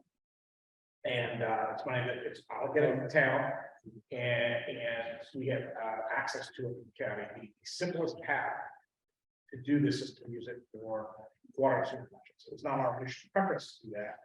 That said, there's a good reason to do it, and it's pressing needs, and let me explain. That it's also been broken into two pieces. The county has been able to reallocate some of this with what's called lost revenue. So $272,438 the county levels got considered revenue replacement, which is for any levels. The recommendation I'm going to make, we're going to make right now, is that we fund the schools upgraded math curriculum for the middle high school and their district-wide arts and music curriculum. It's a request, it's in their budget, it's a one-time expense, so it makes sense just to pay for that. And the money that we're gonna get from the county that's revenue replacement will almost match it everything in the home. So the recommendation, again, we can put this board consider that would be our recommendation. The other money that's available at the county level is $1.3 million roughly. And we recommend that 200,000 would be allocated to water, for the Beechwood Water Project. It's a very important project and it's been, apparently they're gonna need a bigger bypass pipe to maintain water service. It's gonna cost about another $200,000. And it's got to be buried because of its size. This is just a temporary pipe. Where geographically? This is from 3A to the bridge. Okay. So, the dam. Yeah. So that's what Brian asked for, so I wouldn't know it. This is our plan would be to put it there. Does that include road paving? The whole project does, but this is just an extra piece of it. So yeah, the whole overall project includes a paving, curb to curb with the sun. Could that be included in the ARPA money? Is that not problem? So I'm only asking the judge that's just covers an extra piece to maintain water space, because that was not budgeted. The other 1.13, we're recommending go to sewer system upgrades. And I say that because there's two things. One, there's an iron infiltration inflow review now going on the pipes that run under Jake's now, kind of back in the back there.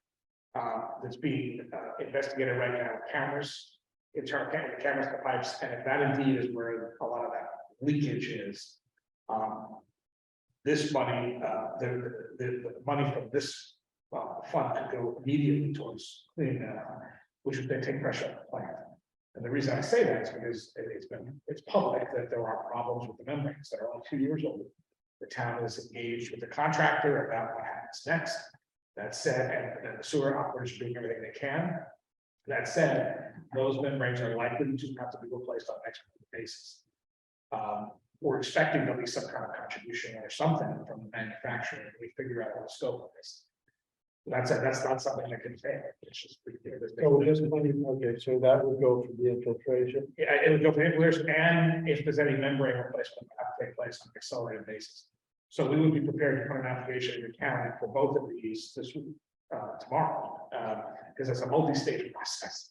And again, I'd like a board vote about time, because at some point to say, yeah, we support this, just to cover all the political papers, and Diane, you would remind the folks as the advisory board member of Alaska and Norfolk County that this is a priority for us, that they should be accepted because we want the money. So that would cover all the county, so that is all. So we'd be, when we did this, we'd be able to specifically say that money goes exactly for that. It would go to Cohasset sewer, a plant and infrastructure system. But we would designate exactly what it was used for. So it's like it would go into the general No, fund over there, and they do what they wanted to. it's only for capital, and it wouldn't be. But we would tell them exactly what they're authorized to spend. Correct, just like with the water, this will not be money the water department spent on. Right. They're very specific types, so that would cover those, again. The county, the unfortunate reality is the county's basically defaulted, the only things they're gonna get money for are the broadband, if you don't need money for broadband. And water sewer projects, and there's some others too, but they're complicated. The revenue replacement, which is what every other community in the state that got to spend directly, is gonna reuse it for any purpose. That said, a lot of community centers, one of the cities. The thoughts of the board on this proposal, we want to think about it. Two things. Yeah. So number one, if we do get some sort of compensation from the manufacturer, since we use money, ARPA money to pay for it, that comes to us and just go to the general fund, then we can reappropriate it. If that frees it up, kind of, it's almost. We'd have to talk through it, but the sewer, or the department couldn't double benefits. But they can't take the money and then. We'd have to set that, we'd have to structure it. Because you know, what the warranty conversations are underway. Oh, and I'm just concerned that if we do this, we could do that, and I'd like to see a plan and where the money. Ryan, did you have something all? Two things really quickly, just remind me the number for sewer. 1.138 is the. Yeah, I think I might feel more comfortable if the sewer commission was, to the extent that they recover money against what should be going to the overall tax base. Potentially that they reimburse maybe it goes into capital stabilization or something like that, because there is money that comes out of capital stabilization for water and sewer. It should be a fair trade, I think. So that way, there's people who aren't on the enterprise funds. I'm not there, so yeah. Make sure that they benefit too, and I understand that's true of all towns and the way that treasury structured this, but. I think I would feel more comfortable having a vote that to the extent that they get reimbursement of any kind that is otherwise used for the money they get from the ARPA funds, that money be sent back to the capital stabilization fund. Okay. We're gonna have a ongoing conversation with their council. So, Paul, No, I don't. Or, so I agree with Gene, and I'm just gonna talk about, I'm in favor of these things, get us something, so that we have the real numbers, the real thing, and we've got to go to the thing, and we figure out the payback, and then we can do it. Okay. If we have are we meeting next week? yes, you're many of you. Excellent, wait. Because, I feel like I want to act with haste on this, but I agree, we just have it spelled out with haste, because. Diane says with haste. Hayes. I think Gene is, I don't wanna see this money clawed back, and I wanna we need to take care of the sewer problem. It's an emergency, and So let me then ask, I think we should go with that, working along with some of the budget conversations. If you're prepared to vote to support us taking that $272,438 that are free to us from the county and putting that towards the school math. so second. We have a motion made and seconded to take 272,000 ARPA funds and put it to the math plan. The middle of high school math curriculum, a district-wide arts and music. Yeah, that's what I said. That's what you said. Double up on my second. Made and seconded, is there any discussion? I still would like to have an official, just because we're, you know, Like, fine, but like officially sense, if you vote for it, I'll pop the money. That's how it's gonna work. I don't want to put that back. I'm just being different. All those in favor signify by saying aye. Aye. Opposed, abstentions? Motion carries unanimously. I will come back to you with the details on the sewer. Okay, great. I think it is very clear that we want to get that, because if those membranes go. So there's one other pot of money I don't even vote for. I'm just gonna socialize this with you and think about it. There's still money that Cohasset has in its own hands, right, on our own hands, that is also free to use right now. And there's two projects that kind of floated to the top of our list for a variety of reasons. One is Parker Ave, the CSCR building, that roof really needs work. I think the number Michelle gave us $45,000, up to $45,000. And that was the money we asked for, grant for, grant. That building really needs to be maintained. Did we appropriate money for that like last cycle? Something I thought about. We have a grant. We didn't get it. Okay, we're talking about it.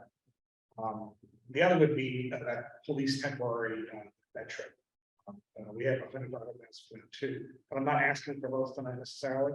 I'm just socializing with all of you to say if those are things that sound reasonable, and if you want to put up something else. What do we have on top? That would pretty much, well, there may be a little bit more left after that, just you know. But that's socialized, any discussions on? I'm all for that house getting fixed up. Didn't that come before CPC if I remember? Yes, it did. No. They said no. Yes, That's word. Gotcha. Yep. It was, I'm all for that house getting fixed up, so no, those are good presentations and for the trail. Right. Could you, if it's possible, just like send me a picture of what these police trailers look like? Yes. Yeah. Well, that's all. And we also have the detailed report on it. Groups we can show. Yeah, that was. Unless the roof is a roof, is a roof, right? But I And so like nothing. That's what I'm hoping. Sure. Police officer. Yeah, you'll get the information. I'll come back to you the next day. It'll fit nicely in the drive. It's fine, right, if I could get a rental check. That's, yeah, you got all the updates. We're actually very close on filling all our positions. So Kim has done an outstanding job. She's been like the all-time recruiter. So we're down to the last two positions. I interviewed with someone there to be a payroll coordinator. It was a great interview. And she's interviewing someone tomorrow for our last head of board position. So, the only place that we still need help is a plan. And we're gonna have more on contract to do some help with us. I think that's a very specific project, including MBTA zoning. We'll probably have to continue to work on that. And probably the zoning final working group, because she's done so much work with those already. That said, if any of you know of anyone who's a planner or wants to point us in any direction, it's on the website. And we'd be excited to, you know. But in the interim, Cassandra has the ability to keep the bureaucratic papers flowing and everything done. She's stepped to the plate. She's stepped away very well. So I learned all since that. But so look, Casandra's fully, we're back in fully, she's fully on board. It just, the pool is, we were looking at getting more in Cassandra's spirit, so. At the moment, things are, I have to be careful on jinx it, we're okay. So. Okay, thank you. All right, select board comments. Very cool. yeah, everyone's gone now, but, you know, I think it's, seeing the response to the sidewalk committee is great, and, I think we're all serious that if we don't, if, there aren't enough slots on the sidewalk committee, you'll hear from us on next time. So, thanks for applying, and, that's it, thank you. Diane. If I could just ask for a moment of silence for the Ernst family, who were personal friends of mine on the loss of their son. Michael Ernst was a Navy SEAL in past series, and had a really tragic training exercise, so.